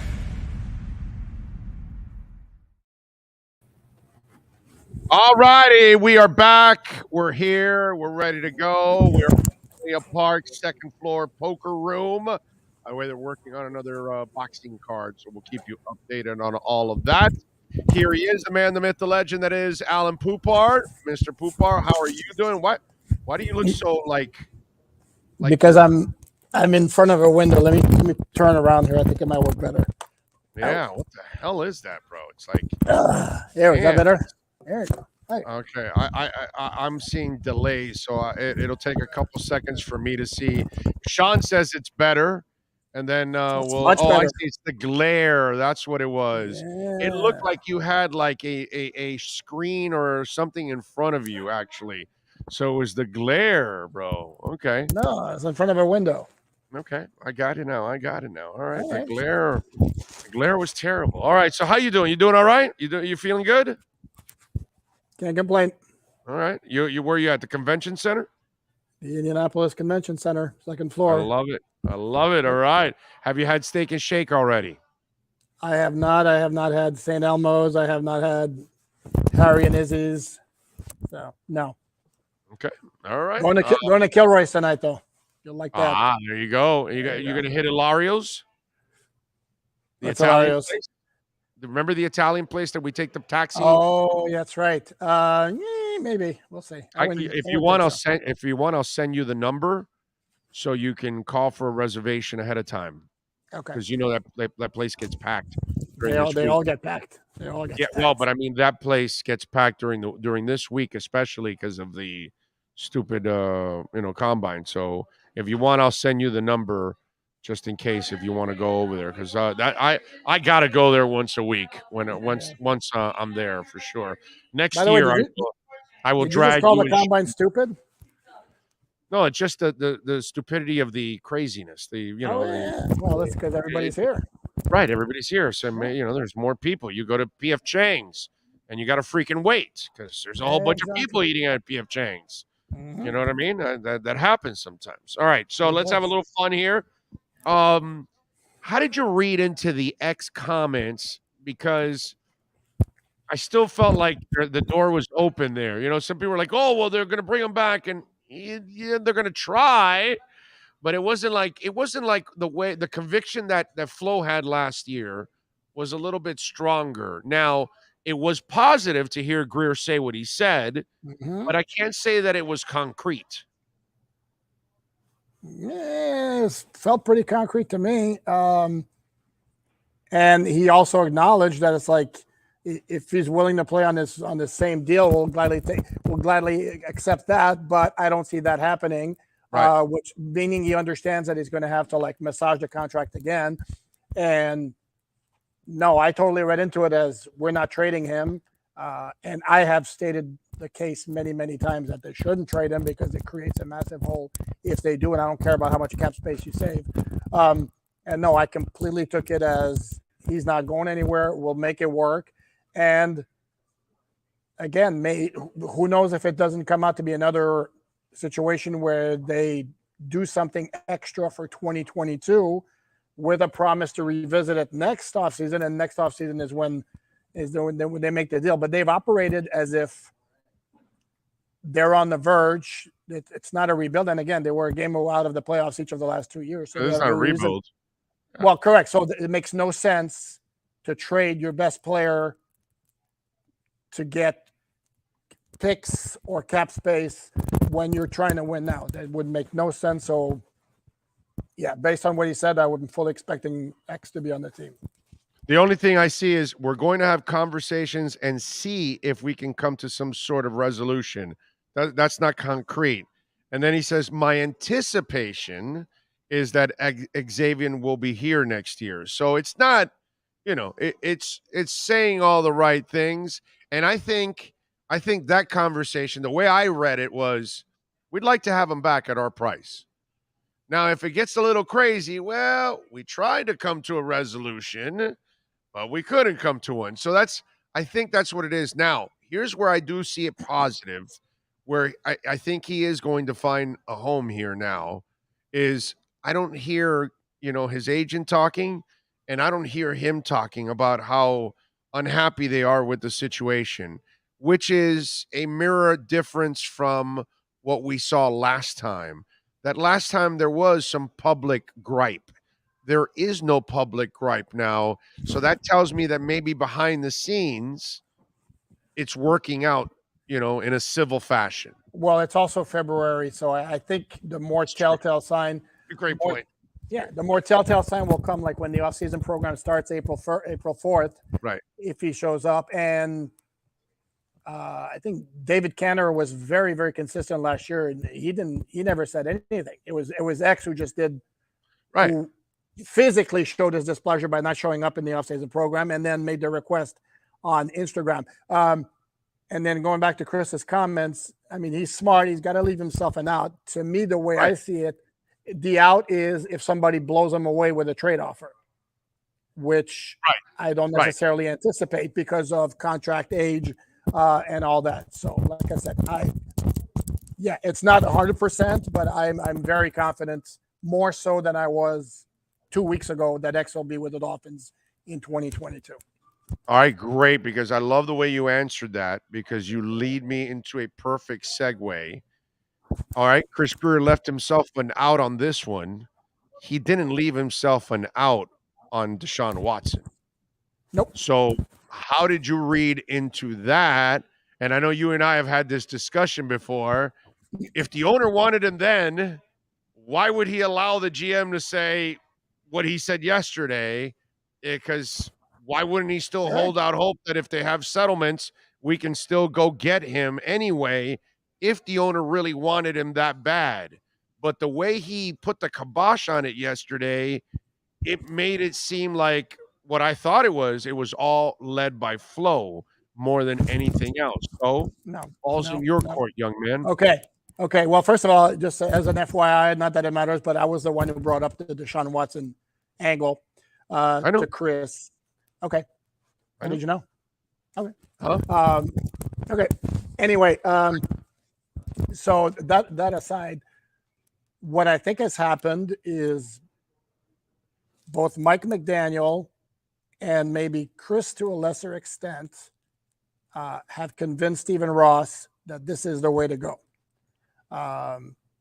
Let's go all in on Tua, and they're going to make it work with Tua, and the offense can work with Tua. And, oh, by the way, Mike McDaniels probably told Chris Greer during the interview process, and Tom Garfinkel and Stephen Ross, we went to the Super Bowl with Jimmy Garoppolo as our quarterback. Tua can be every bit as good as Jimmy Garoppolo. So, and that's correct. And that right there, that's your selling point. And I think then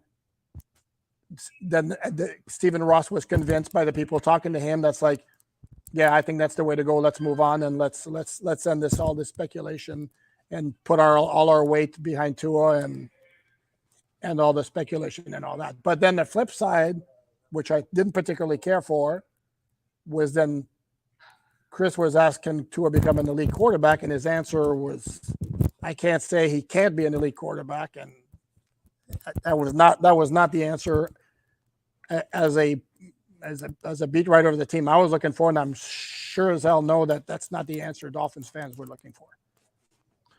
No, that's to me. And I like your explanation. The only thing is, if he was really part, allegedly, of the whole Brady thing, and if he really wanted Watson, that sounds to me like a guy that doesn't want to at all. You know what I mean? And no, he's a guy. He's a guy who likes the shiny toys. True. And he's a guy. Okay, correct. And if the shiny toy becomes available, like he can be all about Tua, but like, well, sorry, Tua, I love you, buddy, but he's Tom Brady. Right. And now at the very least, he looks like he's backed off the idea of Deshaun Watson. But Brady's Brady, and if Aaron Rodgers became available, which apparently by all indications he's not, he might also say, Tua, I love you, buddy. I know we put all the support behind you, but he's Aaron Rodgers. He's a 4-time MVP. So, yeah, I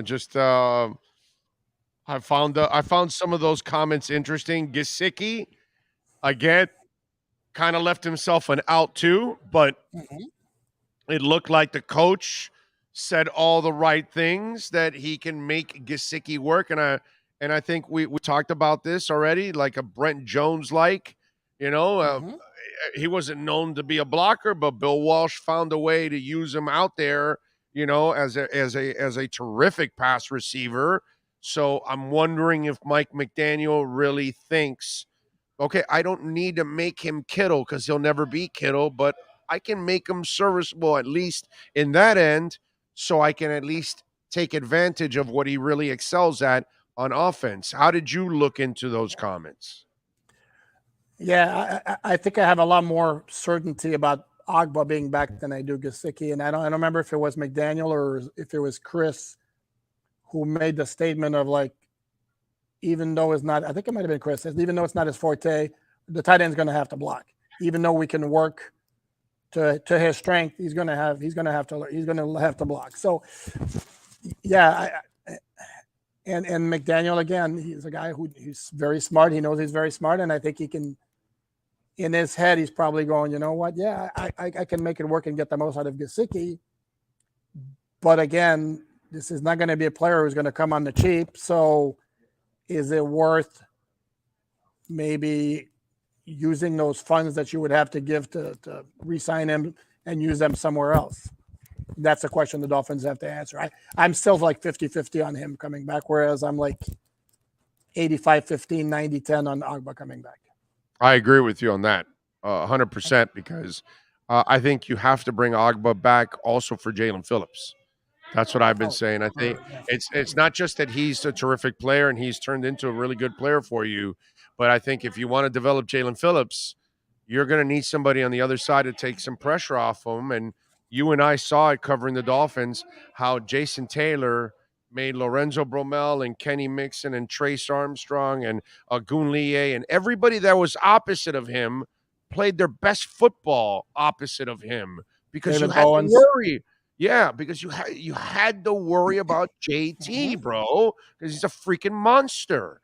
And so, and I'm not saying Agba is JT, but Agba has turned into a guy you got to worry about because he'll sack, and obviously he's become, JJ SWAT of the East.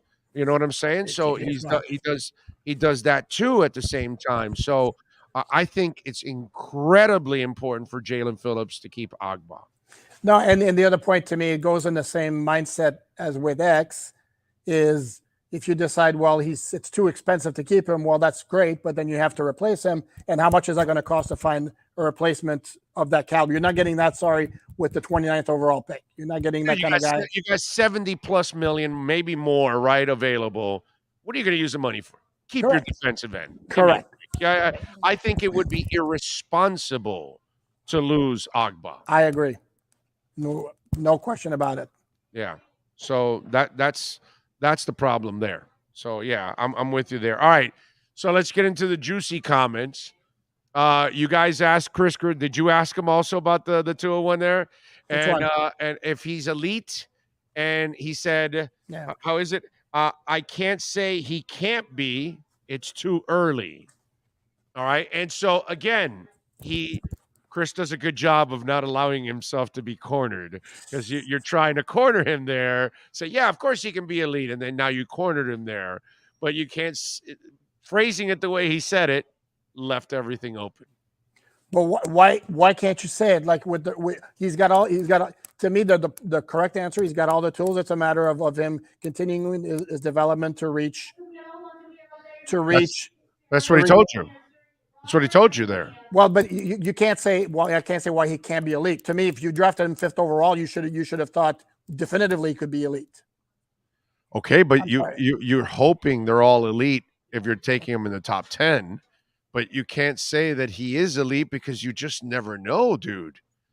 Jamarcus if you can't say that Russell looked like he was, had elite talent, great arm, all that. It just didn't work out. You know what I'm saying? So lots of guys have come into the league, thinking, oh my God, Vince Young, that performance against USC. Oh my Lord, this guy's ready to go. And it didn't happen.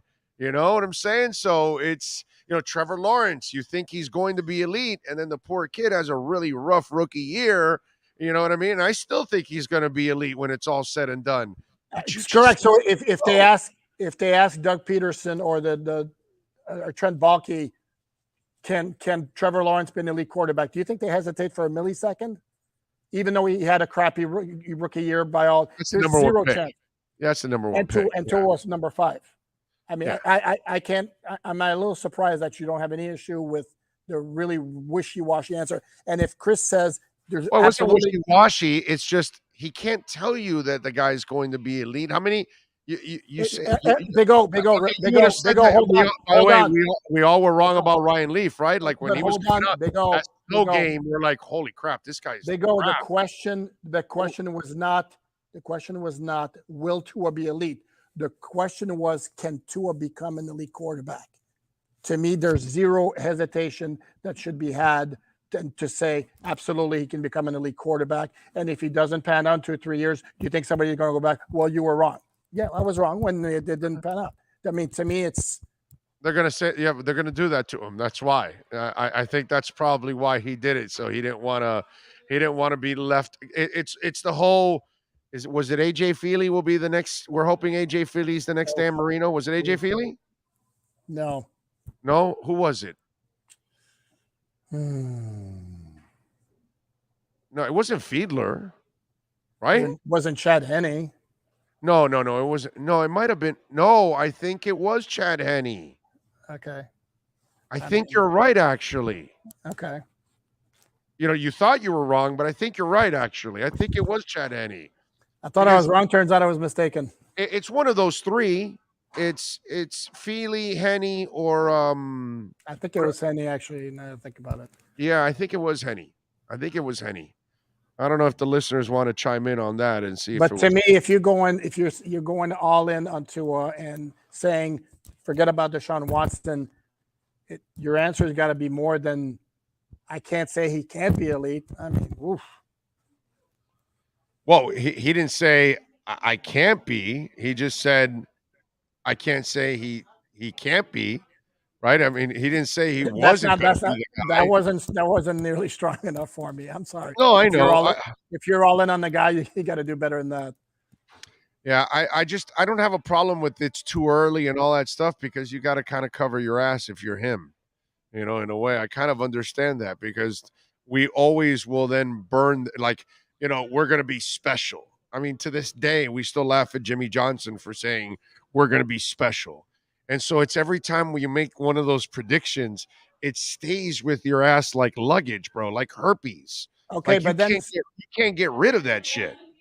But the other argument is if you can't even say that he could become elite, why are you shutting the door on Deshaun Watson?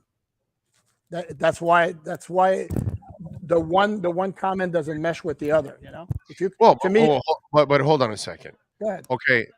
Do you really have to say anything if you're not going for Watson and you're not making any moves for any quarterback and you're committed to him and you went and hired a coach that's going to work with him, I think you've already made your statement. That's your franchise quarterback. We believe in him. We believe in him so much that we fired the head coach that hated him. We brought a coach that likes him, and we brought a coaching staff that's going to build around him, and we're going to show you. So in a way, do they really have to say it? They're telling you they're going to build this quarterback to be their elite guy. They're kind of telling you that in a way, right? Well, no. And then because you know how else it could be interpreted?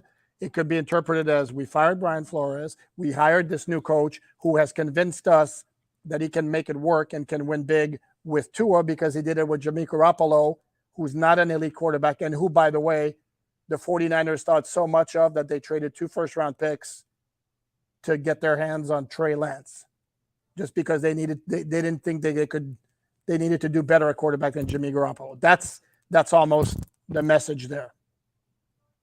Okay. All right. That's fair. Hard to argue with that one. What other takes did you come away from with your Q&A on the side from McDaniel or Greer? Any other nuggets that you were focused on? Well, I got affirmation that what I've been saying all along is the offensive line is going to be about developing and coaching the guys more so than drafting, which is what I've said all along. I even wrote a column about it. And you don't think they'll sign free agents? No, they might sign 1 or 2 to complement what they have. But this idea of they're picking a an offensive lineman in the first round or the second round. I'm not seeing it. No, I think it's an established veteran is what they're going to do. Correct. And then Chris Yeah. Greer made it a point to say specifically that Mike McDaniel's got a track history of finding running backs in the mid to late rounds, which kind of suggests to me, again, the idea of an early pick Committee on a running back. Yep, same deal. That's what's happened before. Well, listen, I don't mind the committee back if you have a badass line. You know what I'm saying? But you have to have better backs. I don't mind that. If your line is going to be a good line, you can get away with the committee crap. If your line is not going to be good, then you better go get yourself a special horse to help you out every once in a while, because if not, you're not going to get it done. Now, in San Francisco, the way they ran things, that's understandable. They had a great line, so they had interchangeable backs. I totally understand that. But you've got to get to that level first before I say, okay, I get it. Your rotational backs will work. But I'm okay with running back by committee also, but give me B running backs, not C running backs. Amen. Which is what the Dolphins have. Yeah. So. Yeah. No, I can't argue with that one. That's a great point on your part. Although, damn, Duke Johnson, he showed to me he's a B running back. He ran like one. Yeah. He's a B running back. I would like to bring him back. I'd like to see if he can really do it, because what he did in 2 out of 3 weeks, even for the half game that he had 7 for 49, he did way better than I ever imagined, dude. Because I've always viewed him as a pass catcher, not a runner. It's just something that's never happened, and you just wonder.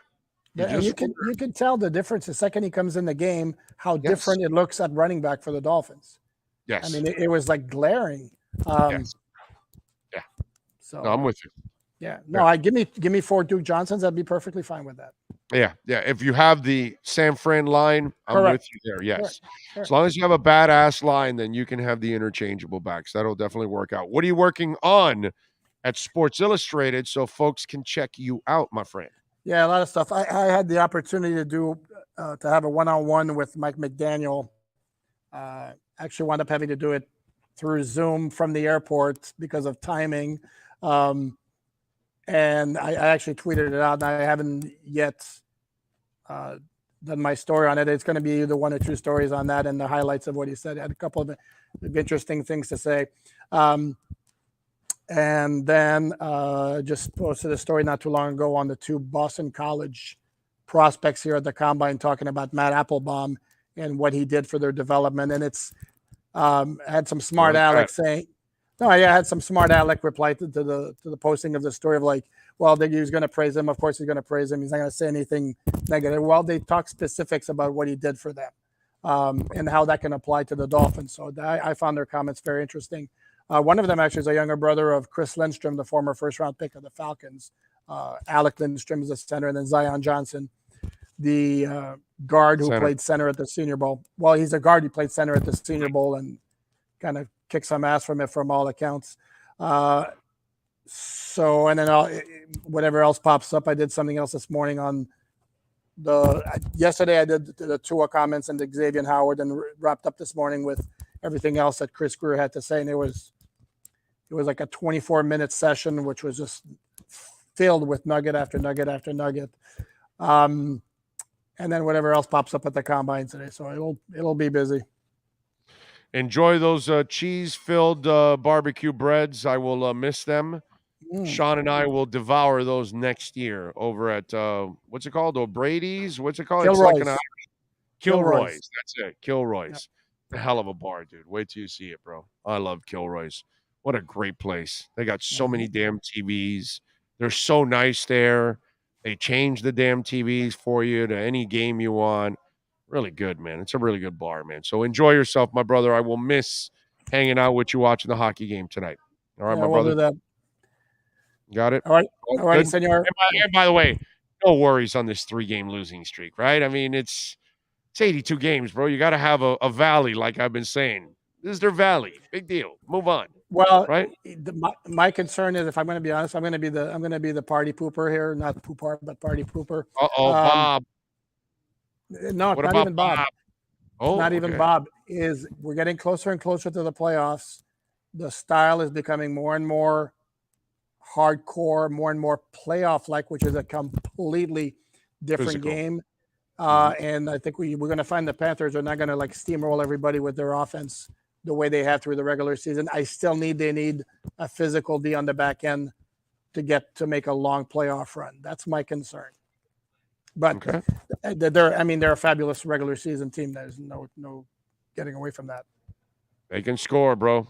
They can score, man. That is a fun team to watch. All right, follow him on Twitter at Poupart NFL.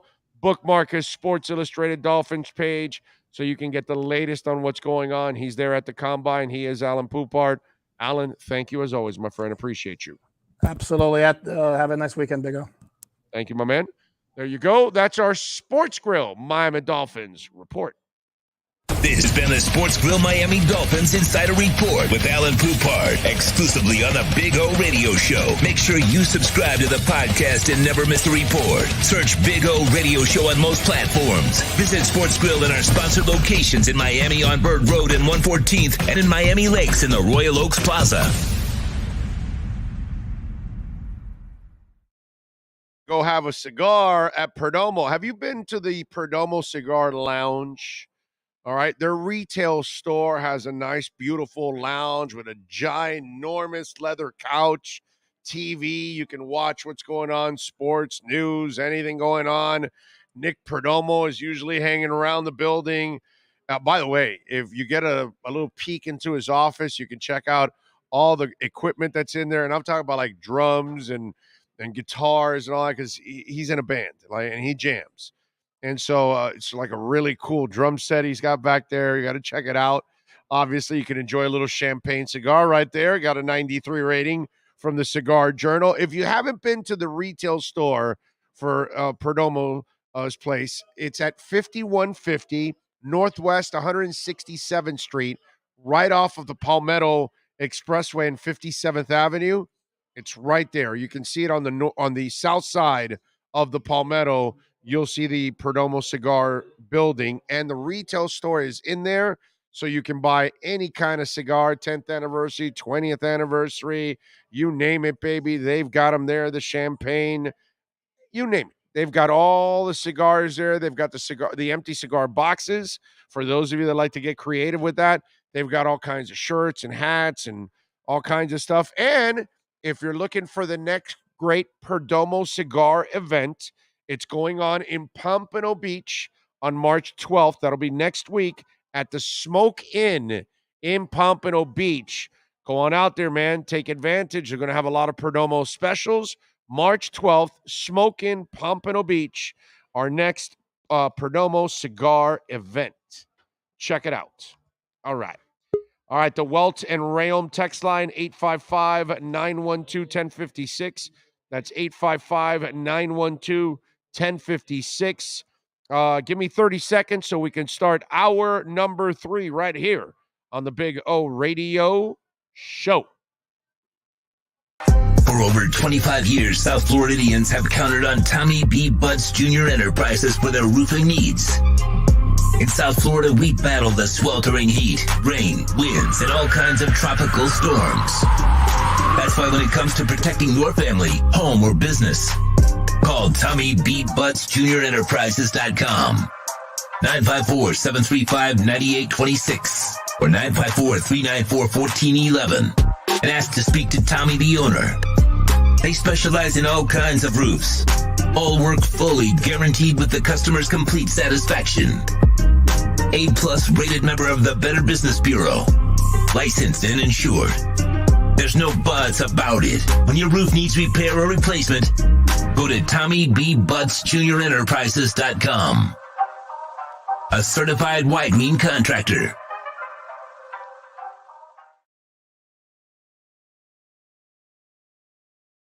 When you're ready to purchase a new home or refinance the one you have, American Dream Lending will make sure your loan experience is easy with fast approvals and quick closings. With many loan programs and competitive rates, now is the time to turn your dreams into reality. Ask about special financing for veterans. They never charge an application fee, and you will work directly with one of their experienced loan professionals. Stop dreaming and contact American Dream Lending today. 786-802-1727 or online at adreamlending.com. All right, we are back. Ray, by the way, thank you for the love on the super chat. He says, what a breath of fresh air, McDaniel versus Crap Flow. Way to go, Ray. Thank you, my brother. Appreciate it. There he is, the man, the myth, the legend. That is Yves Sham. Yves, how you doing, my friend? You hanging in there? You loving life? I'm doing good, Big O. How about yourself? I cannot complain, man. There we go. Yeah, I know. Sean had you dodging there the board there that was on before.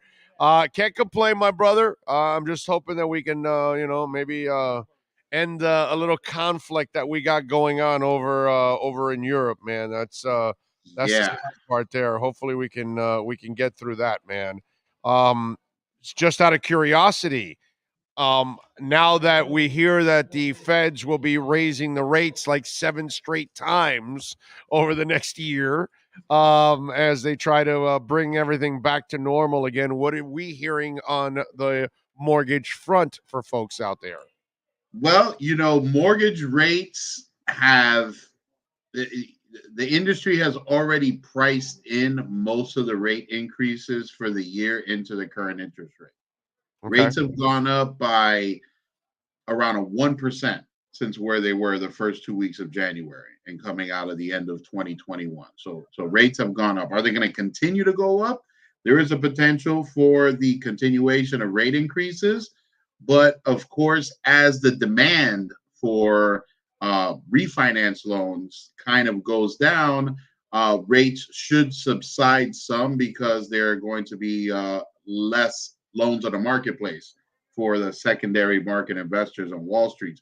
So we'll see some rates tapered down, I believe, in the near future, but doesn't mean that they're going to stop them from going up the rest of the year.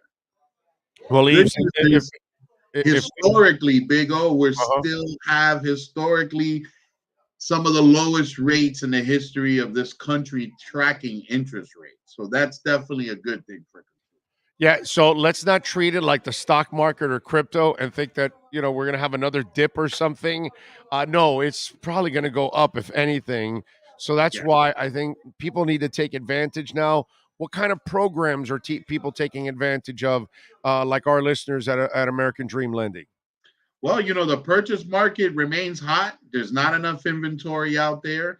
There's a couple dozen buyers for each listing that enters a market. So we're definitely keeping busy trying to get our local residents and, of course, our new residents of Florida, trying to get them into the home of their dreams or find them the investment property they're looking for. So that remains hot. On the refinance front, right now, like I say, again and again, the amount of equity that Americans, specifically South Floridians, are sitting on right now is at a historic high. Wow. Homeowners are sitting out there on billions of dollars of home equity, more than ever in the history of this country. So accessing that equity, putting it to good use, maybe purchasing an investment property, even though the market is hot and it's tough. They never said it's going to be easy. But if you have equity and you've been thinking about purchasing an investment property, whether it's for a long-term or a short-term rental, long-term rent prices went up 49% year over year last year in 2021 in Miami-Dade County. So you're able to turn a pretty decent profit on an investment property here in South Florida just due to the astronomical rents. And if you're renting out there, this, if your lease has been up within the last 6 to 12 months, your rent has gone up. I have people calling me every day. My rent's gone up $500. My rent's gone up $2,000 a month from where it was because of the current market. My landlord told me, he likes me and loves that I've been paying the rent on time and taking care of the house, but at the end of the day, they're running a business, not a charity. Right. So if Yep. we can make an extra $2,000 a month in rent, either they're going to pay it or they got to go and someone else is coming in. Yeah. So if you're experiencing those rent increases, we should work on getting you pre-approved so you can start shopping. By the way, Definitely. 305-992-5218. We've had listeners. Hey, man, by the way, can I have Eve's number, man? My rent has gone up, and that happens a lot. Actually, that's mentioned quite a bit. 305-992-5218. You want to redo your mortgage. You want to lower that payment. You want to consolidate your bills. You want to maybe add a property. Maybe you are looking to expand the home, so you want to take out a little bit of a loan so you can maybe add a room to your house because the family is growing or because a family member is moving in because things are, kind of tough. So American Dream Lending is helping out a lot of our listeners. And by the way, listeners all over the country, because Eves can help you out in 47 of the 50 states. So just in case if you're listening to us and watching us outside of Florida and you think, well, they only handle South Florida. No. They handle Florida and they handle 46 other states. So they could be right there where you're at. So if you need some help, please call Eves there at American Dream Lending, and his number is 305-992-5218. Eves, you checking out the Heat and the Panthers now that we have no football? I'm checking out the Heat. I'm checking out the Heat and the Panthers, and we're actually we're going out to support a different type of athlete. Comes out of the 305 this weekend. Eves the Lender's hitting the road.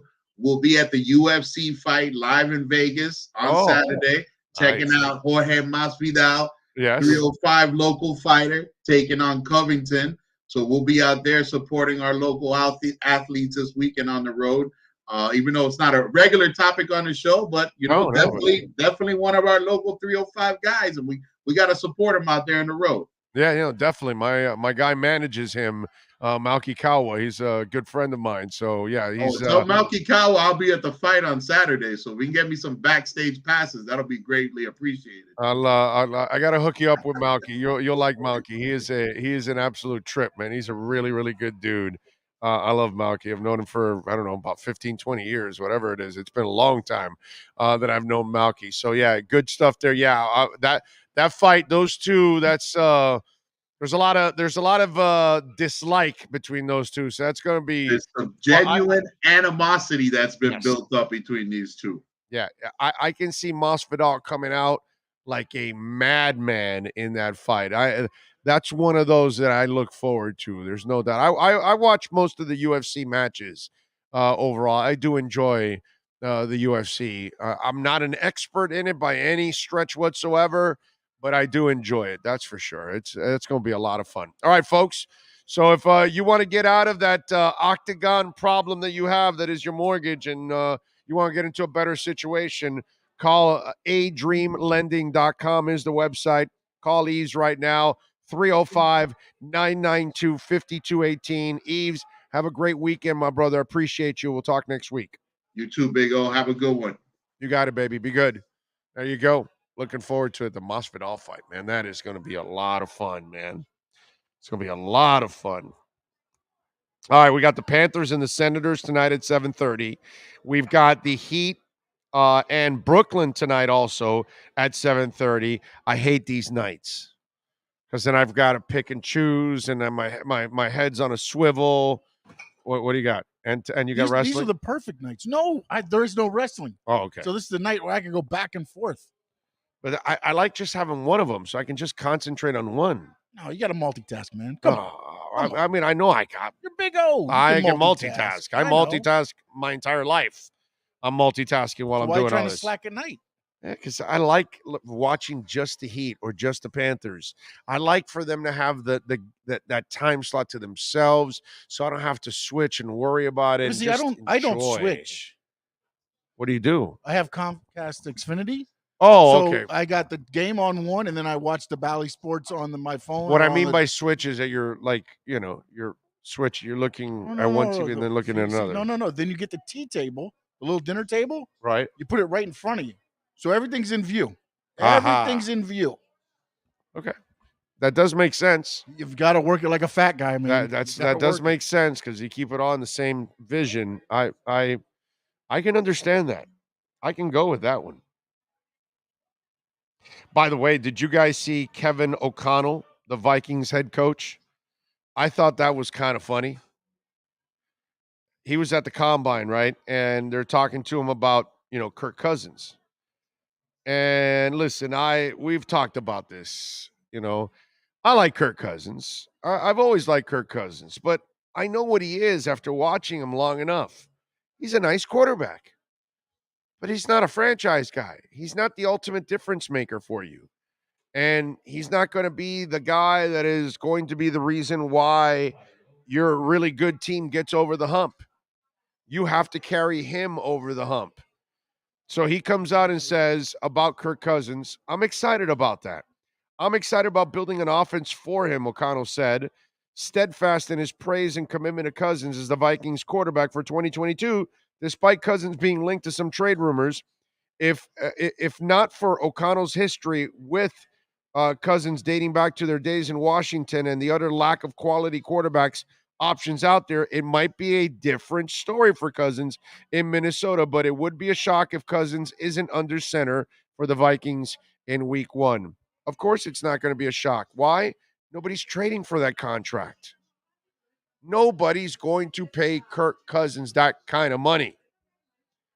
Only the Vikings are dumb enough to lock themselves down to that deal. It's a real shame because Rick Spielman, who got fired, overall did a really good job in Minnesota. He couldn't solve the one position that you need to solve. Man, he built up some pretty good offenses and defenses. All he needed was that one player to make it over the top. And Kirk Cousins is not that guy. It's like watching, the people in Tennessee. And, the GM got all emotional and all that stuff, but you're stuck with a guy that's not going to get you over the top. Your team will have to get him over the top. And that's the difference there. You got to have the guy that can make the key pass in the key moment. And you don't have it in Minnesota. You don't have it in Tennessee. You've watched the guy over and over and over again. Haven't you learned already? Now, Kevin O'Connell has no choice because they're stuck to the contract. But they've got to find a way after this year. I think he's done after this year. I don't think they're extending him. I think. I'm not exactly sure now. Now I forgot, but I think that's what it is with Cousins, or they have an out after next year or something like that. You got to get out of it. And Tennessee will probably do the same thing. They're stuck with Ryan. So you got to just get through it, and I get it. You got to talk it up. What are you going to do? Be negative in public? How are you going to get through a season like that? You know what I'm saying? Only Flo does that. Only Flo does everything to make his quarterback uncomfortable. That's why you see what you're watching now with the Dolphins. There is true conviction from the front office and from the coaching staff. And even McDaniel talked about it yesterday, how it is important that you show your commitment because you want to have you don't want that. You don't want to play with the quarterback's psyche. And you want to make sure that you show them that, hey, we believe in you. That way you get a fair opportunity. That way, if you don't get it done, there are no excuses. There's no one to point the finger at. What's happened the first 2 years, it's what Mara for the Giants said about Daniel Jones. We've done everything to screw this kid up.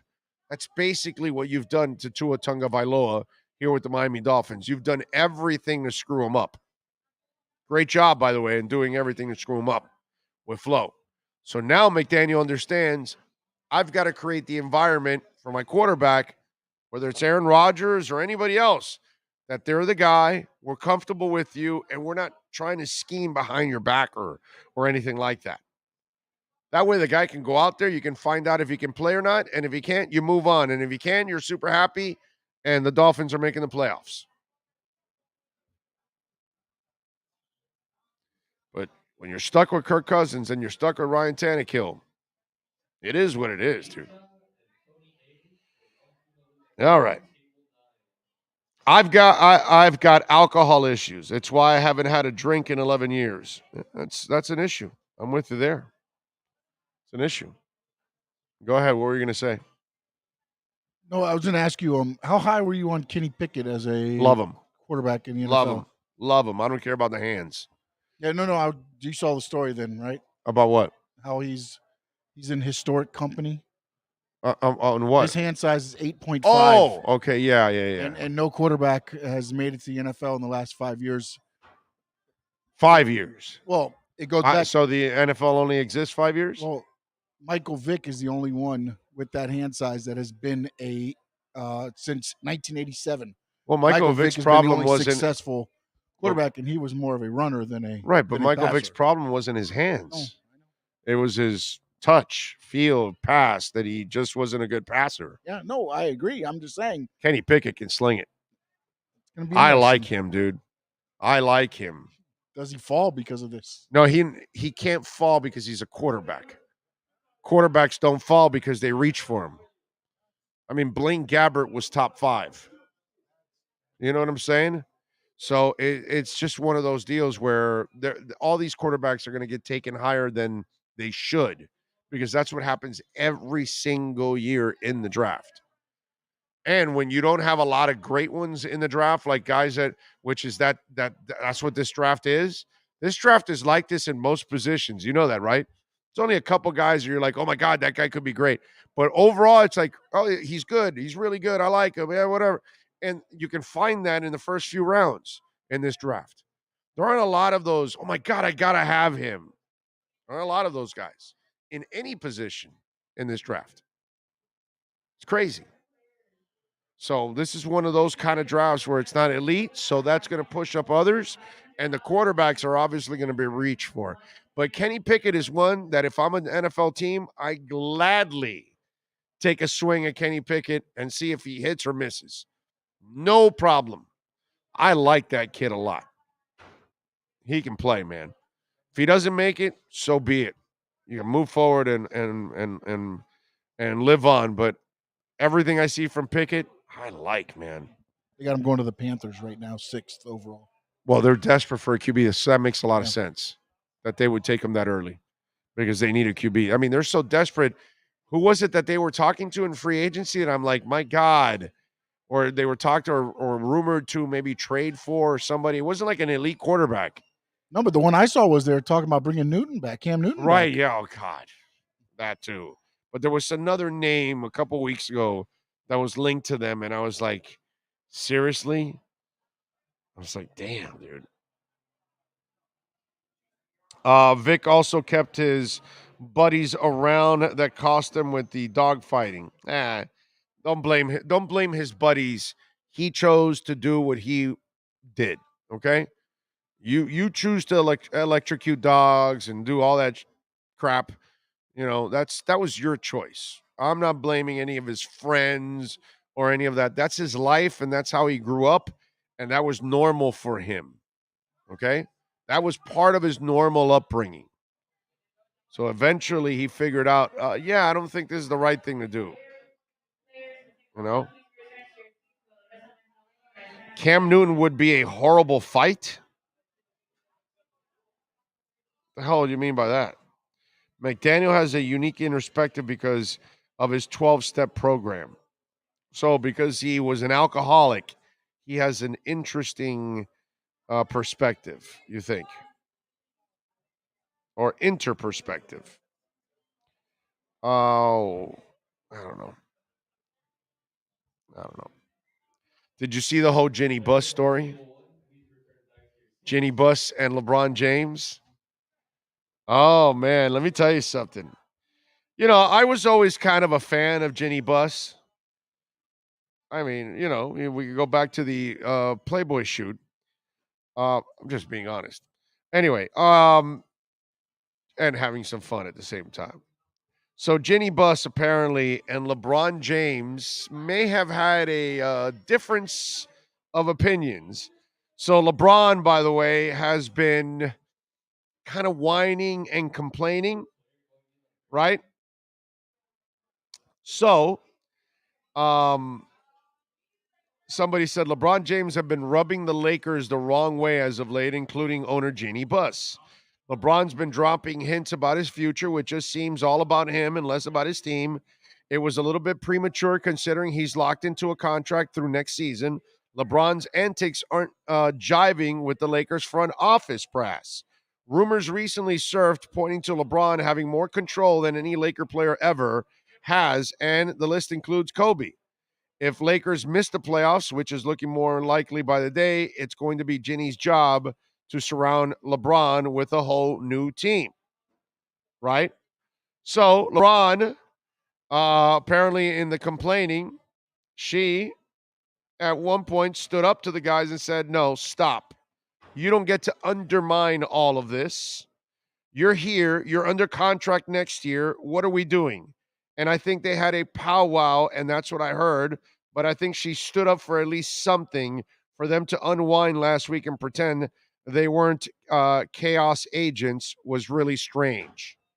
So that's the story, and nothing new with LeBron. LeBron is a whiny little bitch that wasn't happy in Cleveland, then left to Miami. Then when the Miami situation that Wade got old and they thought that, they didn't have the ammo, he then leaves back to Cleveland. He gets lucky with the suspension in the Golden State series, wins that title, then now goes to the Lakers and gets lucky again, wins the title after the Heat injuries, and now they're struggling. They are struggling. And I got to tell you something. I'm enjoying every moment of it. Every moment of it. And I hope LeBron never wins another title again. And so he gets his 2 titles with Miami, but the other 2 titles have like an asterisk next to it because of a suspension and injuries. Okay? And so I hope that these are the lasting titles that he got after he left Miami because he didn't beat anybody at their best.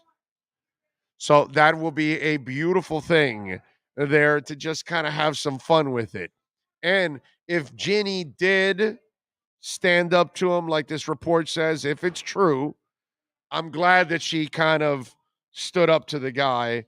And there's nothing more enjoyable than watching the Lakers and LeBron lose. And for you Laker fans out there, it has nothing to do really with the Lakers. Because I got nothing against the Laker fans or the Laker players or the Laker front office. But you have LeBron.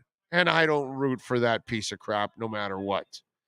Okay? Because that's just a whiny little bitch. Every time he's not getting what he wants, he has to whine and complain. This is why LeBron James will never, ever be Michael Jordan. He'll never be in Michael Jordan's stratosphere. He'll never be anywhere near what the real GOAT is, which is Michael and not LeBron. Michael didn't whine and complain. Michael found a way to get it done. And Michael has won still to this date. It's still 6 titles. And wasn't he the MVP in all 6 of them? So I'm gonna stay with Michael the entire way. Always have, always will. And let me tell you something. If I'm Cleveland, okay, at this point, I probably don't want him back. All right, they got a decent young team, and they would have to destroy that young team in order to acquire him. Not that the Lakers are trading LeBron, which I hope they don't. LeBron needs to suffer there with that team. You made your bet along with, Palenka and company. Now you got to live with it. But I'm enjoying every second of their struggles. I mean, every freaking second. 6 finals MVP, yeah. That's what I thought. Yep. I saw the Ravens have stalled in their contract talks with Lamar Jackson. We just talked about Kirk Cousins, and we just talked about Ryan Tannehill. And let me tell you something. You better watch out for those negotiations. This kid is not a legitimate passer and never will be a legitimate passer. So what kind of and remember, he doesn't have an agent, he has his own agent. He is his own agent, I'm sorry. So is he negotiating something that is reasonable? Is he putting himself in an unreasonable territory? Is the question. Is he asking for the kind of money that Pat Mahomes makes? These are the things that I don't know if it's true, if he's in the ballpark, if he's realistic or not. But Ravens GM Eric DeCosta said on the contract talks, I think it takes two sides to actively put their heads together and get a deal worked out. We are ready to be there for Lamar at any point. When he decides that he really wants to work on it, we will be there. So I don't know if he's doing his homework behind the scenes and trying to find out what he needs to ask for or whatever. Maybe he's doing something along those lines because he and his mom are negotiating that contract. I don't know. I have no idea. But I will say this to the Ravens. Be very careful. Be very careful what kind of deal you agree to with Lamar Jackson. Because all the way to this point, he has yet to become a really good passer. He's a mediocre passer. He's a freak of an athlete. Nobody can run like him. Very few running backs have his moves out on the open field. So he brings a talent to the table that no one has. The good Lord blessed him with something that no one can do. But unfortunately, did not bless him with the kind of arm you need to beat people from the pocket. And you cannot pay him the kind of money that you pay a Pat Mahomes or a Tom Brady or an Aaron Rodgers or a Russell Wilson or any of these, whatever the top quarterbacks I'm trying to think of in the top of my head. You can't pay him that kind of money because he's not that kind of passer. And then now you've watched him the last 2 years now starting to wear out because he's taking all those hits. The NFL broke Cam Newton. The NFL, I saw them break Tim Tebow in half. Ben Roethlisberger, it took him a while, but he wore down. They will beat you down in this league, man. They will beat you down no matter how big and strong you are. And Lamar does not possess the body that those guys have. And Cam plays the Lamar game where he has to use his legs to be an effective passer.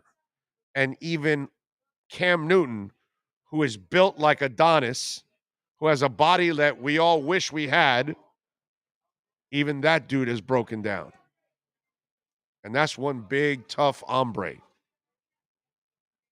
So if you're the Baltimore Ravens, you better come up with a very creative contract that allows you flexibility to get out of it and doesn't commit you to the point where you're giving him the kind of signing bonus because you're expecting him to turn into a passer he will never be.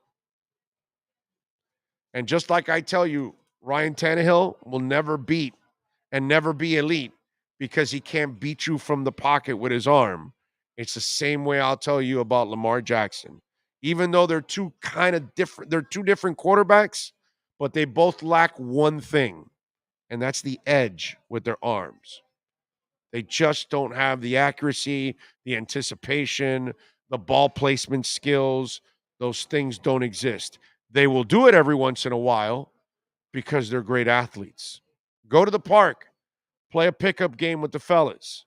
There's always the one guy that can pass, and there's always the athlete that can throw the ball.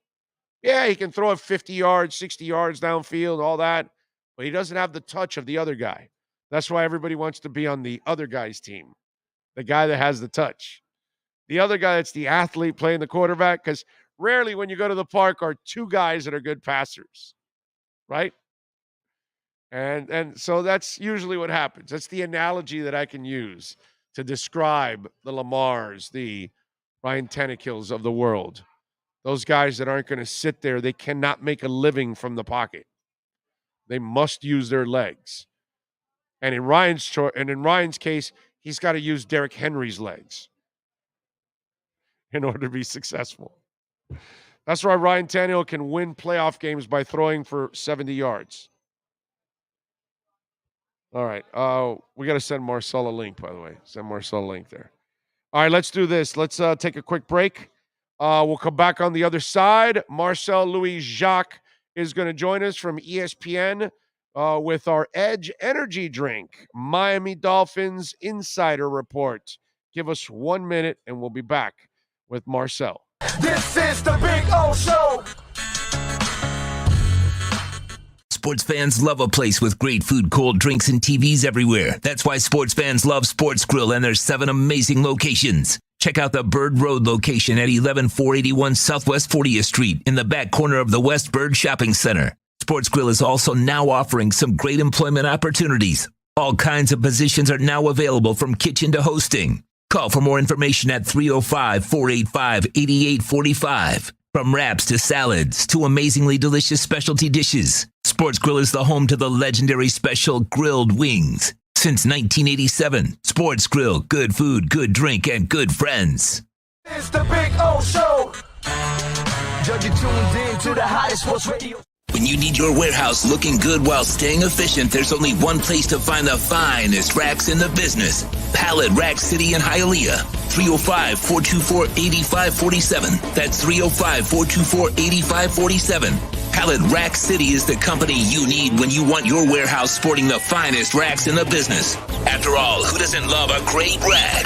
Pallet Rack City. 305-424-8547. That's 305-424-8547. Orlando, a.k.a. the Big O. He covers all the South Florida teams. For over 16 years, EJDconstruction.com has provided South Florida residents quality craftsmanship, accurate project management, and exceptional service. That's why EJDconstruction.com is an A-rated member of Angie's List and the Better Business Bureau. When you're looking for the right custom home builder for additions or home remodeling, please call my friend Eric at 305-433-4843. That's 305-433-4843 for EJDconstruction.com. Offense to the heat, well, you know what I mean. Monday to Friday, lollipop blow in the... There's no need to drive around South Florida wasting valuable time looking for a new or certified pre-owned Acura. Go to the #1 volume sales dealership in the Southeast United States. Craig Zinn's Acura of Pembroke Pines. Purchase with pace and space in a dealership tailored to your needs. From home buying to providing that personal touch. Contact the 2020 Satisfaction Award winner Craig Zinn's Acura of Pembroke Pines. 888-776-5123. That's 888-776-5123. Or visit them at 15601 Pines Boulevard in Pembroke Pines.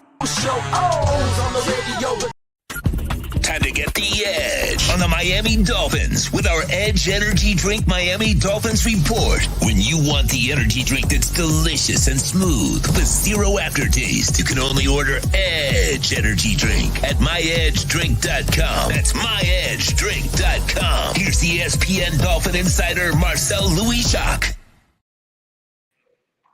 There he is, the man, the myth, the legend that always has the edge. He is Marcel Louis Jacques of ESPN. Marcel, how are you doing, my friend? You enjoying the combine? Man, I'm good. I'm hanging on by a thread. I think I walked 9.1 miles yesterday. My phone tells me. So, I'm coming back home tonight. I'm kind of ready for it. So, but it's been fruitful so far, man. No complaints. Loved having this event back. Love seeing people from around the country again, getting to connect with people again. It's hard to believe that it's been 2 years since they put this on. Yeah, I'm a little regretful that I'm not there because obviously I was on a 20-year run, and so I haven't gone the last couple of years now to the combine. But next year, budgets and all, we're back there, and I can't wait to go terrorizing all week over there. And you got a break, you bastard. It's like 50 degrees over there, 60 degrees. You are lucky, bro. Come on. You get to walk around in a T-shirt. Now, I want you to know, we were last week in New York. Okay, it's like 27, 35 degrees, and this crazy bastard is walking around in a T-shirt. Okay? There's always, look, I make the joke that T-shirt. No matter how cold you are at any time, there's always one person that's going to walk around in shorts or a T-shirt to remind you that you are nothing. You ain't shit. But it's 37 degrees today. And it's cold out. 30. No, 37 is pretty cold because it Yeah, was it's warm time for me yesterday, to. right? It was It warm was yesterday. always. It's been perfect all week. It's been perfect all week. I've had a jacket, but I haven't needed the jacket. But I'm not prepared for this, so it's time for me to Were go you home, there the man. year of the Super Bowl? No, the year the Super Bowl was in Indy. Yeah, the year. Yeah, dude, it was 50 degrees the whole week. It was like awesome, and it was funny because they brought out heat lamps to put all throughout the streets, Mhm. and it was like the warmest week, the warmest week of the year. That didn't even And they need it. brought That's out funny. Yeah, dude, No, which is so typical, right? That you'd bring out heat lamps, put them all over the city, so people can walk around. There's some heat, and it's 50 degrees. And indie people at 50 degrees, they're like walking around like naked. They're like Sean. They're walking around naked or something. I mean, they're like open the water parks and all of that, right? yeah, exactly. Yeah, No, they're running so the spot. it's always snowed when I've been here for the combine, but I'm coming from Buffalo, so like it didn't really matter to me. I was like, all right, whatever. It's just more of the same. Now it hurts though. Like 37 degrees doesn't feel good anymore. I lost that. I lost that layer of skin. I lost that blubber already. I got Miami skin on now, bro. I got Oh, this the blood this thinned is too out, huh? much. I'm a Yeah, Florida yeah. man now, apparently. Yeah. 2 a.m. when you walk out of Nikki Blaine's after having a couple cigars, 4 or 5 drinks, and you're trying to remember all the information you have in your head, and then you got to walk to your hotel and you're freezing your ass off, boy. Yeah, Oh man, damn. 2 in the morning. Yeah, we're gonna go with that. We're gonna say 2 in the morning. That's that's Sometimes responsible. Yeah, sometimes. I mean, I could tell you about some indie trips that were a lot later than that, my friend. I was gonna For say me. that's So, when that seems like a reasonable time to be going yes. home. So we're gonna, if people ask, I got home at 2 every night. That's Yeah, it. that's a light night at Moe's. That's what I say in Indy. That's all right. That's a light night at Moe's. And for people that don't understand what I'm talking about, Moe's is the place where pretty much like most of the media ends up, and it's like 200 media members inside that place just drinking and talking, and you can imagine what's being said in that in that in that bar where there's 200 some media members there after they've gathered all day trying to get some information. All right. So speaking of information, my man, you were in the scrums for Mike McDaniel and for Chris Greer. First of all, your assessment on Greer and Tua, and saying that I'm not going to say he can't be elite. Your thoughts on that? I think that's one of those things that maybe got blown out of proportion a little bit. No, the quote doesn't sound good, and yeah, I even poked fun of it because it kind of reminds you of that "I don't not feel wanted" quote that we had earlier this season. But what he's trying to say, he's trying to keep an optimistic but realistic look at his quarterback, and realistically, over the past 2 years, what has Tua done to show you that he is an elite quarterback? Nothing. He hasn't warranted that sort of praise yet. He hasn't warranted that sort of projection yet. I think that's what Chris Greer is saying, that like, okay, yeah, he hasn't been playing at an elite level. He hasn't even shown that ceiling during his first 2 seasons, but he's still only 20 games into his career, and now he's got a system in place. He's got offensive coaches and a support system that is all about him, that is going to optimize his talents, and that if he can be elite, this is the staff that's going to bring it out of him. So again, I think that you see that and you flinch a little bit because this fan base has been sort of trained to be either expecting the worst in terms of Tua news, or just kind of having to be defensive about their quarterback. But I think what Greer is trying to say is, like I said, he hasn't shown it yet, but if he is ever going to show it, it's probably going to be under this kind of staff and under this kind of support system. Let me tell you what pisses me off about this entire freaking conversation. The ignorance that's behind it all. Why are we so focused on, well, if the guy's going to be elite? Well, we had a guy named Marino that was elite for 17 years. You didn't build the team around him, dude. People keep missing the damn point here. We're so focused on the quarterback. Meanwhile, Nick Foles wins the Super Bowl, and he's nowhere near elite. He's not even good. You know what I mean? Peyton Manning couldn't throw the ball for 10 yards when he won his last Super Bowl. He's the worst quarterback to ever win a Super Bowl. It's like, it's ridiculous. let's focus on building a great team. You know, the last time the Dolphins won a Super Bowl, like Bob Greasy threw the ball 7 times in a game. Why? Because they had 5 monster linemen that were going to eat you up alive, 3 running backs that were going to shove it down your throat, a Hall of Fame wide receiver in Paul Warfield, and a defense you couldn't stop. And so why don't you go build a complete team instead? Instead of so much this argument with Tua, all Tua needs to be is good enough to win, but he's never going to be good enough to win it all, just like Marino, if you don't give him the damn team. And, you know, again, there are few quarterbacks in this league where, let's say you're dealing with injuries, you have a bad matchup, it's just a bad weather game, you know, like there's some sort of factor that gives you a disadvantage. There are a few quarterbacks in this league that are going to elevate your team and kind of even the odds there. Those are the Mahomes, the Allens, the Rodgers. By the way, that's a game. That's a game that's going to happen. Yeah, that's not going to be there's never been ever, I believe, in the NFL. I would like to know the example. I've never seen a shitty team that got carried all the way to the Super Bowl title because they had a great quarterback. No, there's no Kemba Walker UConn runs. There's no Kemba Walker UConn runs in the NFL. No. Like you can elevate for a game, but yeah. There's few quarterbacks. So saying that Tua is not one of those guys or not going to be one of those guys is not necessarily an insult. But yeah, all he has to do is be efficient enough. He needs to be good enough. He needs to put his team in position to succeed and not blow the game. Don't turn the ball over. Don't make boneheaded plays. So I like I said, I think a week or two ago, I think that, you know, with the right system in place, with the right trajectory of development, his ceiling is probably like a top 12, top 13 type of quarterback in the NFL, where he's not a world beater. You know, he's not out here throwing for 470 yards or, you know, 5 touchdowns a week, but he's a good, efficient quarterback that you can win games with. I think that's been the message from McDaniel's staff to the front office, is that we have a plan in place for him. We have a goal in mind of what he'll be able to do. And I think we can achieve it, you know, given we get the right assets around him. And that's where that $65 million of cap space and these draft picks are going to come into play. They have to be smart with them because this team's not ready as is. Like, this is a better coaching staff, but it's still a bad offense. It's still a bad offensive line. It's still a depleted wide receiver room, which we're not talking about enough, man. Like it's really just kind of Waddle and the Yeehaw gang at this point. Like Devontae Parker was too hurt last year. Was too often injured last year. He's unreliable. It's unreliable. He's great when he's healthy. He's great when he's healthy. It's just you're rarely going to get him healthy over the full course of his season. They have two reliable players.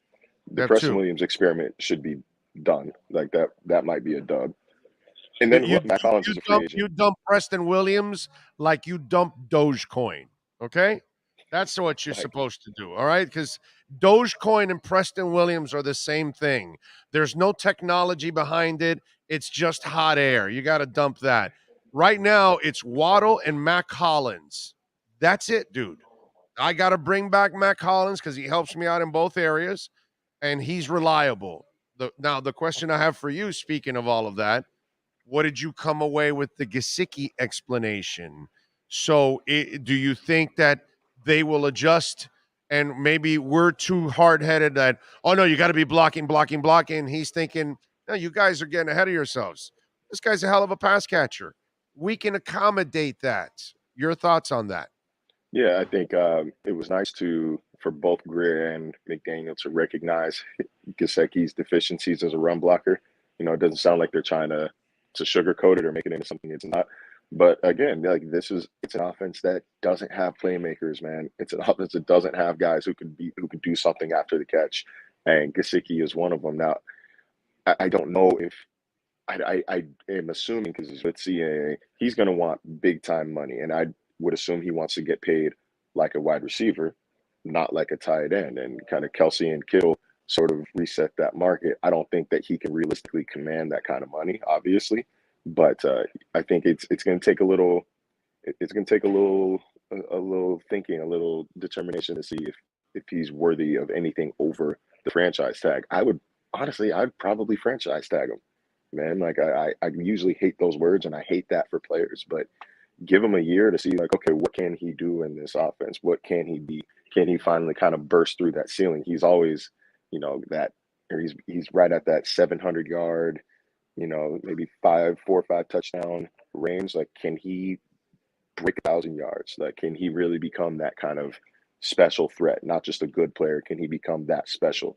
So, I think that I would expect to see him back. I thought it was interesting that Greer said they spoke throughout the year with his reps, not as frequently as they spoke with Emmanuel Ogbah's reps, but frequently enough that he kind of knows what he's looking for. And, he did say that Mike and Emmanuel, they're both looking to test their value in free agency. They both said they want to be back, but this is just good business at this point. You got to see what the number is outside before you just tunnel vision and blindly accept something from your home team.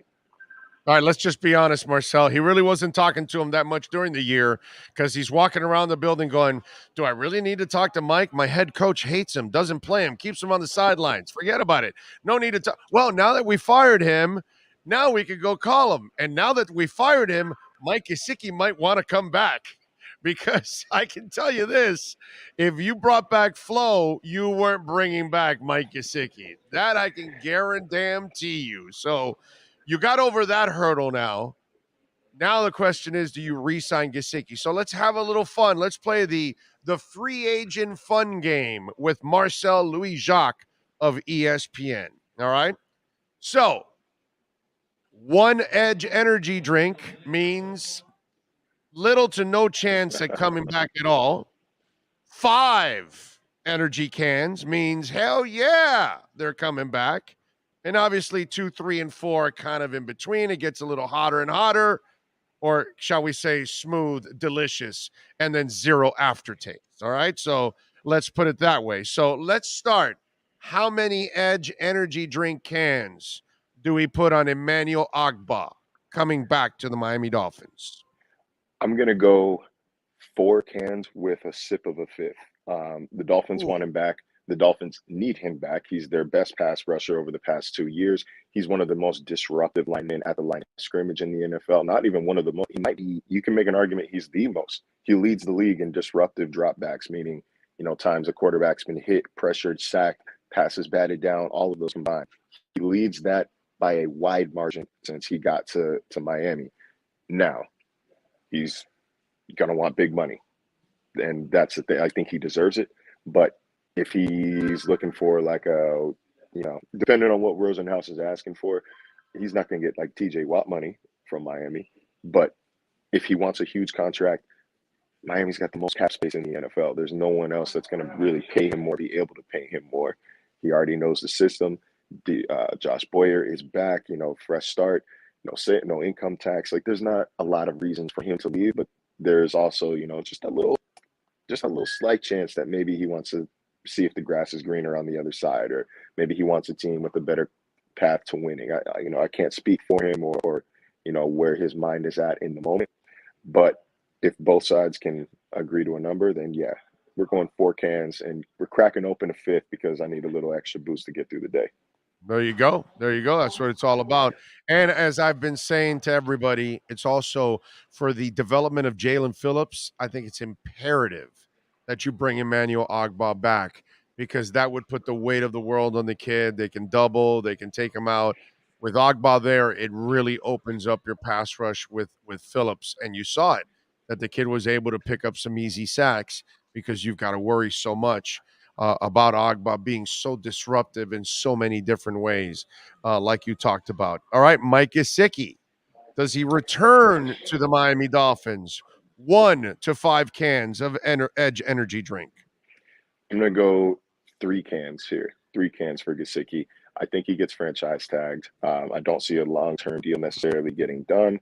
I hate the franchise tag for players. It's not fair for them. But from a team perspective, it's the simplest way to just make sure that, he's going to stay on this upward trajectory, make sure that he fits in the system well, make sure that he can still be efficient and, like I said, break through that ceiling. So I'm going to go 3 cans for Gesicki. I think he's back on the franchise tag. I love that. I think you're 1,000% right. They tag him, and then they say, let's try the experiment. We don't have enough weapons. He's a weapon. Let's see if we can work with him. And then during the year, if they figure that he's can block, you'll get the extension by the end of the year, actually. Before the season is done, you'll have the extension if he shows that he can acclimate to the system and be a guy that can help you out a little bit in blocking and then be the fantastic pass catcher that he is. Because we all know he's not going to ever turn into Kittle or Gronk or anything like that blocking. That's not who he's ever going to be. I love that on your part. I think a tag for a year and a test drive for Mike McDaniel. I like that. 3 cans for Gesicki. Mac Hollins, one of my favorite players on the team. I think a guy you really, I think glue guys. When you talk about glue guys, that's a glue guy. So talk to me about Mac Hollins. Does he come back? Yeah, I'm gonna go 5 cans for Mac Hollins, man. Your special teams ace, and those guys are hard to come by, man.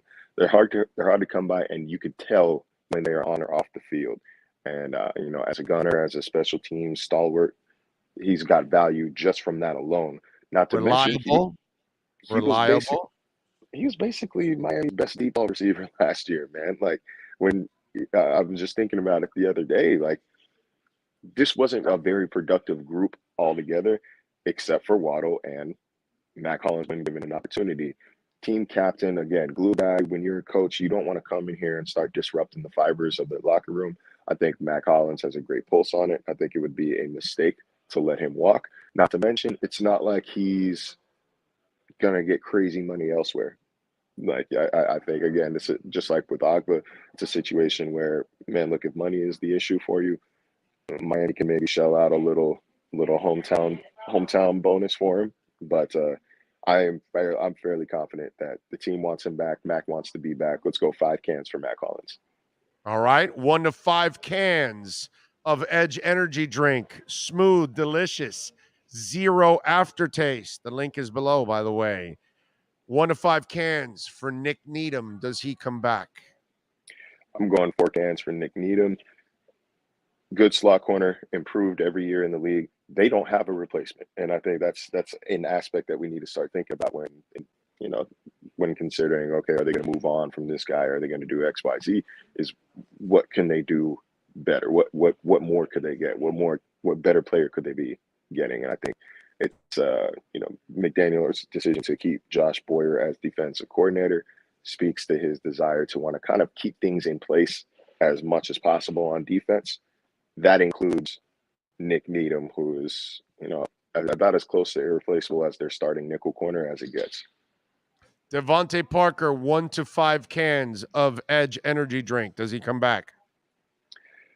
You know what? I'm gonna go 2 cans here. I get the sense that this wide receiver room is about to undergo a widespread overhaul. I think that this staff sees it as a problem right now, or saw it as a problem last year. And Parker, good receiver when he's healthy. Great 50-50 ball guy, but he's a 50-50 guy because he doesn't separate. I think maybe a wide receiver needy team might be willing to make like a draft day trade or draft weekend trade. You can maybe get, a late day 2 pick for him or early day 3 pick. You're not going to get anything crazy. So I don't want anybody expecting a 1st or 2nd round pick for Devontae Parker. The time to do that was after the 2019 or 2020 season when he had 1,300 yards. You're not going to get that kind of compensation for him anymore. I think that this staff is looking for guys who can separate and guys who can make things happen after the catch, neither of which are Devontae Parker's strong suit. So it's not necessarily an indictment against him as a player. It's that I don't think that he fits this offense anymore. See what you can get for him on the market. 2 cans. Eric Rowe, 1 to 5 cans of Edge energy drink. Does he come back? I would say 3 cans. It's nice to have that rotation at safety, but let's be very honest here. Javon Holland and Brandon Jones should be playing the majority of the snaps there. I think that, Rowe, he filled in while Jones was injured. He filled in while they kind of found their footing there on defense. But they've got their safety tandem. Depending on how much he wants. If he wants starting money or if he wants a starting opportunity, he's not going to get that in Miami. He deserves to test that and get that elsewhere. I think they'd like him back at the right price, but I think there is a hard cap of what they're willing to pay a rotational safety. So let's keep that at an optimistic 3 cans. Maybe the 3rd can has been sitting for a while. It might be losing a little bit of that coolness. It might be warming up a little bit, but it's still good. It's still good. It's always good. Edge is always good. Smooth, delicious, and zero aftertaste. Marcel Louis Jacques, always great. That always great. Appreciate you, my friend. Make sure you follow him on Twitter at Marcel_LJ. And of course, catch him a couple times a week here with our Edge Energy Drink, Miami Dolphins Insider Report. Live the edge this weekend, my friend. I appreciate you. If I can add one more in there, I'm gonna go 5. I'm gonna go 5 cans for Xavier Howard. 5 cans for Xavier. Oh, Howard. okay. You bring in Sam Madison as a cornerbacks coach. You fulfill your promise. Like it sounds like Greer said, they're fulfilling their promise to restructure and revisit his contract at the end of the season. I think that's gonna go a long way with Xavier. New guy who's had quote unquote several meaningful conversations with him in person and on the phone. I don't think he was a big Flores guy. So, maybe a renewed interest, renewed energy in this team. Greer himself said right now his expectation is that X is a Dolphin next year. I'm drinking the Kool-Aid, or in this case, I'm drinking the Edge Energy Drink. 5 cans. I'm fully confident he's in a Dolphins uniform next season. I love it. I love it. Follow him on Twitter at Marcel_LJ. And, of course, catch his work there at ESPN. Always kind enough to join us on the program. Marcel, thank you, my friend. Have a fantastic weekend. Appreciate it, man. I'm coming back to Miami. This is too cold for me. Damn right. Come on back, baby. Be good. There you go. Marcel Louis Jacques. You now have the edge on the Miami Dolphins with the Edge Energy Drink Miami Dolphins Report featuring ESPN's Marcel Louis Jacques. Get the energy drink that's delicious and smooth with zero aftertaste. You can only order Edge Energy Drink at myedgedrink.com. That's myedgedrink.com. I think I'm starting to average like a block a day at least, right? Some guy Harris there, which I've never seen. He was like, hey, stop doing your corny things or whatever on the show. And I'm like, okay, dude, don't watch. Yeah, we had to block him. Just there's a rule on the show just in case. Maybe S. Harris, you might be new to it. You don't run the show. None of you run the show. So don't tell me what to say, not to say, what to talk about, not what to talk about. I talk about whatever the hell I want to do or say. I do whatever I want to do. That's so don't ever think that you're going to come in and you're going to control anything on the show. So S. Harris, there you go. Now you will never comment again on the show, period. So I don't know, just so you'll know, don't tell me what to do. It's not really a good way of run your own show. But last time I checked, it says Big O Show. It doesn't say S. Harris Show. So when S. Harris has his own show, you can do whatever you want, S. Harris. But, it's a rule. It's something that, people will warn others on the board. Oh, you screwed up. And if I see it, you're toast. You know what I'm saying? So, S. Harris, you have learned your lesson. Yes, sir. Did you pick up on Marcel's little jab at Flo at the end there? No. What did he say? He's like, it looks like Xavier Howard wasn't a Flo guy. Oh.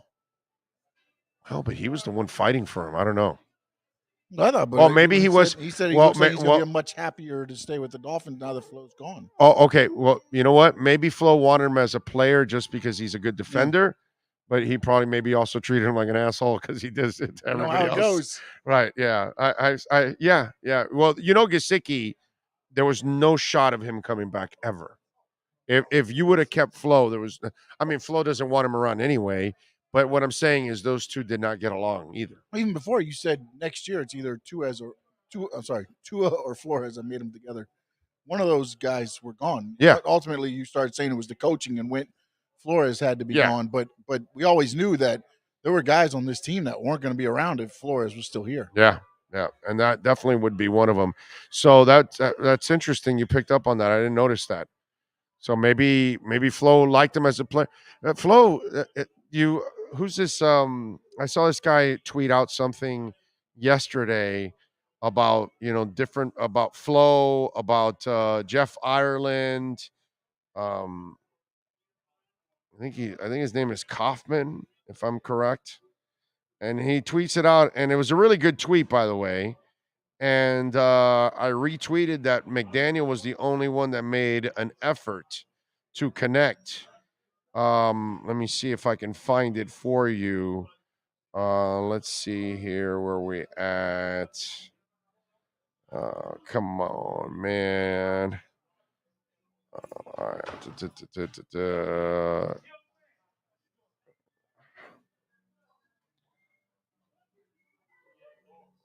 I'm trying to find it. Not good radio. I apologize. Yeah, I retweeted it from somebody's comment. I guess maybe I went over and I missed out on it. Yeah, yeah. But anyway, it was one of those deals where it showed where McDaniel was trying to it had the example of Jeff Ireland asking Des Bryant about his mom being a prostitute. Flo, I forgot what it was, that he did something with someone, made it uncomfortable, and then Mike McDaniel interviewing a player kind of interrogated him about 90s rap and his knowledge of 90s rap. So that's, which that's awesome, because that's a way of McDaniel connecting with the player, because obviously he was very comfortable with 90s rap. The player's comfortable with 90s rap. So then when a coach talks to the player about kind of things that they can connect on and have some fun with it, it showed you the difference between one guy and the way he approaches things, and the other guy, the way he approaches things. You know what I mean? So I liked that yesterday. I thought that was a really good tweet by, I think his name is Kaufman, if I'm correct. But it was really, really cool. I thought that was a really cool tweet. And again, it kind of shows the difference between human beings, that we're all different. And McDaniel's one of those guys that probably he's the guy that probably tries to connect with you, and he doesn't need to get ugly or rude with you. If he doesn't connect with you, then he just won't connect with you anymore. You know what I mean? And then that's how he just sends his message. He doesn't need to get in your face. He doesn't need to put you through hell or anything like that. He probably does it more on a cerebral level, is probably what he's doing. Okay? That's kind of the way I read it. But it's different. It's some coaches like Shula, they're gonna just rip into your ass. It's different. Tony Dungy, he's going to handle it with class, and he's going to handle it with a level of maturity that's different than another coach. One coach is going to be a maniac, and the other coach is going to try to connect with you. Dungy will try to connect with you, try to reach you, try to get you to do your job. If he can't do it, he's not going to get into a shouting match with you. He'll just get rid of you and move on. You know what I mean? He doesn't need to be confrontational. So every coach is different. Man, I watched Dick Vermeil cry his ass to a Super Bowl. That guy cried about everything every other week. If a player told him he loved him in the middle of a press conference, he started crying. There's no right way or wrong way to be a coach or a general manager. There's no right way or wrong way to be a teacher. We've all had different kinds of teachers. We've had the intimidator that we learned from he or she. She was an intimidator, but we learned. We learned from the one that made it fun. I still remember a teacher of mine that what? Oh, this is it. Oh, here it is. This is it right here. That's it. Chris Kaufman, there it is. Des Bryant meeting with Miami was weird, as Jeff Ireland insinuated his mom was a prostitute. Tua's meeting with Flores weird, acted like he hated him. Treylon Burks' meeting was weird because McDaniel interrogated him about his obscure 90s hip-hop knowledge. That's awesome. So out of the 3 people, only one dude was connecting to see if he can reach somebody, because McDaniel understands that if I reach you in this plateau and we're talking 90s hip hop, now I've connected with you and now I can find you and reach you in another plateau. How many teachers did you have that tried that too? That they tried to connect with you in one way to help you learn in another way. You know what I mean? No right way, no wrong way. There's different kinds of ways of doing it. You know what I mean? As McDaniel was saying yesterday, they say there's a lot of ways to skin a cat. Doesn't make any sense to me, but that's the saying. That's McDaniel's a trip, dude. I hope he wins because he's likable. I will say that. But like everything, if you don't win, it's going to be a different world for you. Who are your first teachers, Big O? Let me see. God, Miss Gabriel. Trying to remember the tall woman from Arbondale, which was one of my favorite teachers of all time. Damn it, what was her name? Oh, I can't believe that I have a brain fart now about her, and she's my favorite teacher, probably of all time, maybe. I remember I had a teacher, Miss Rodriguez, in high school. No, in junior high. And she would go, chew. She'd have a big buildup and then be, chew. It would be really small and tiny. It was funny. Man, what was her name? The big, tall woman. That was a second grade teacher in Arbondale. My favorite teacher. Damn it. Forgot her name. Now, that's terrible that I forgot her name. I know I'll remember it on the way home. I mean, in life, aren't they your parents? Depends on your parents. Depends on your parents. I was a latchkey kid, so I can't say I had a different kind of upbringing. You know what I mean? My parents were divorced early on. My mom worked all day till like 5 o'clock. So I don't think my mom ever did homework with me one time in my entire life. My dad never really worried about my grades that much. No, I didn't have that kind of, like, my wife is a teacher. She did homework with my daughter every day of my daughter's life. And that's what set the foundation for her to be her GPA is 5.123. It really is 123, by the way. It's funny.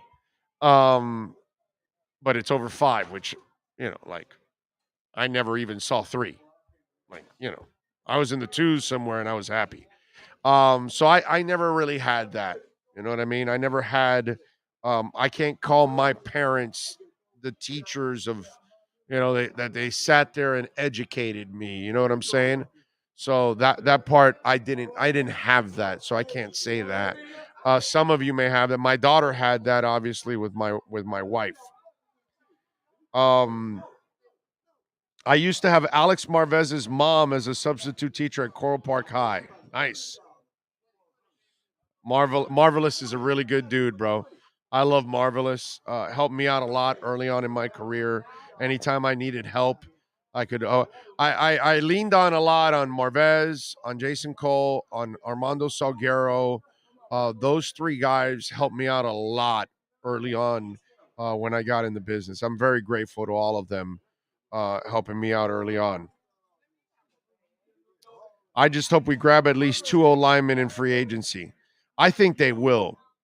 I know that was it Poupart thought maybe 1 in free agency, but I would like at least 2 free agent offensive linemen on this team personally. That's just me. What else did I want to talk about here? I don't think I have that much left here on Le Programme. Oh, by the way, we do want to remind you, Saturday we're at Caneswear. So we will have a show 6 days this week. Canes were 11 to 1. It'll be a short show, 2 hours.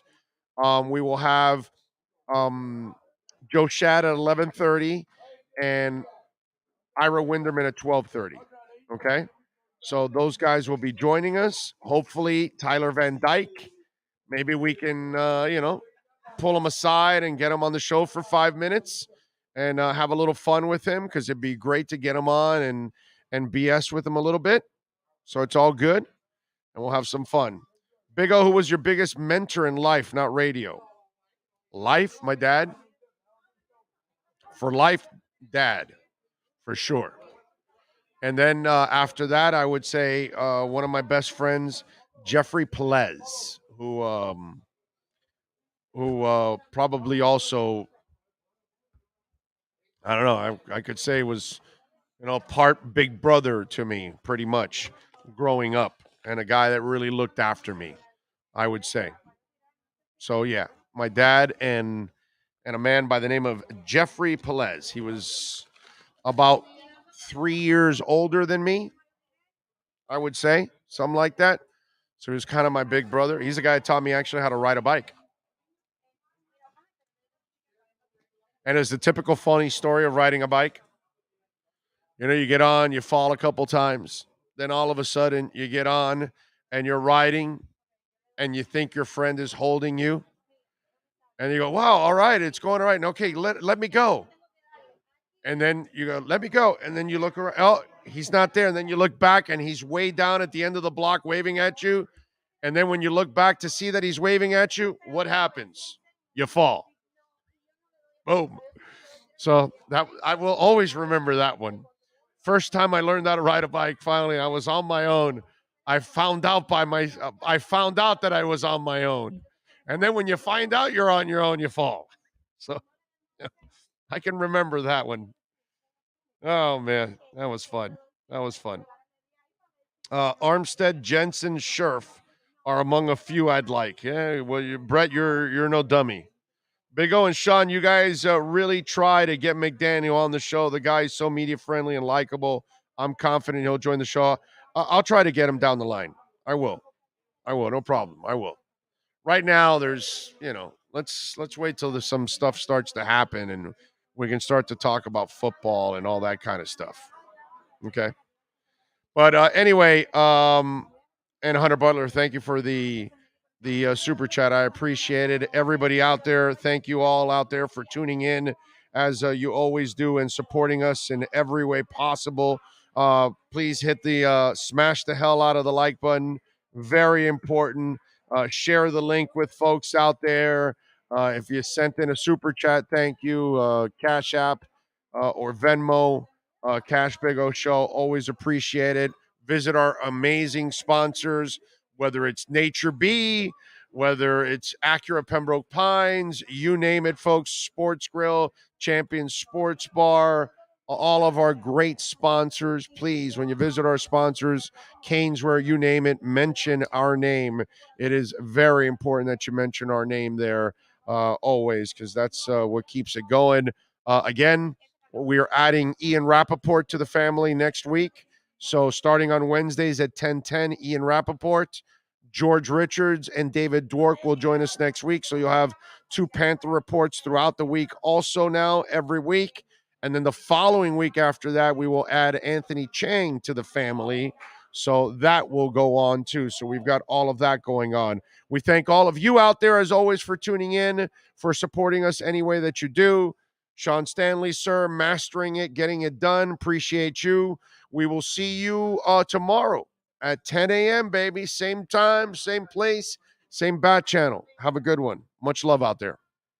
This is the Big O Show.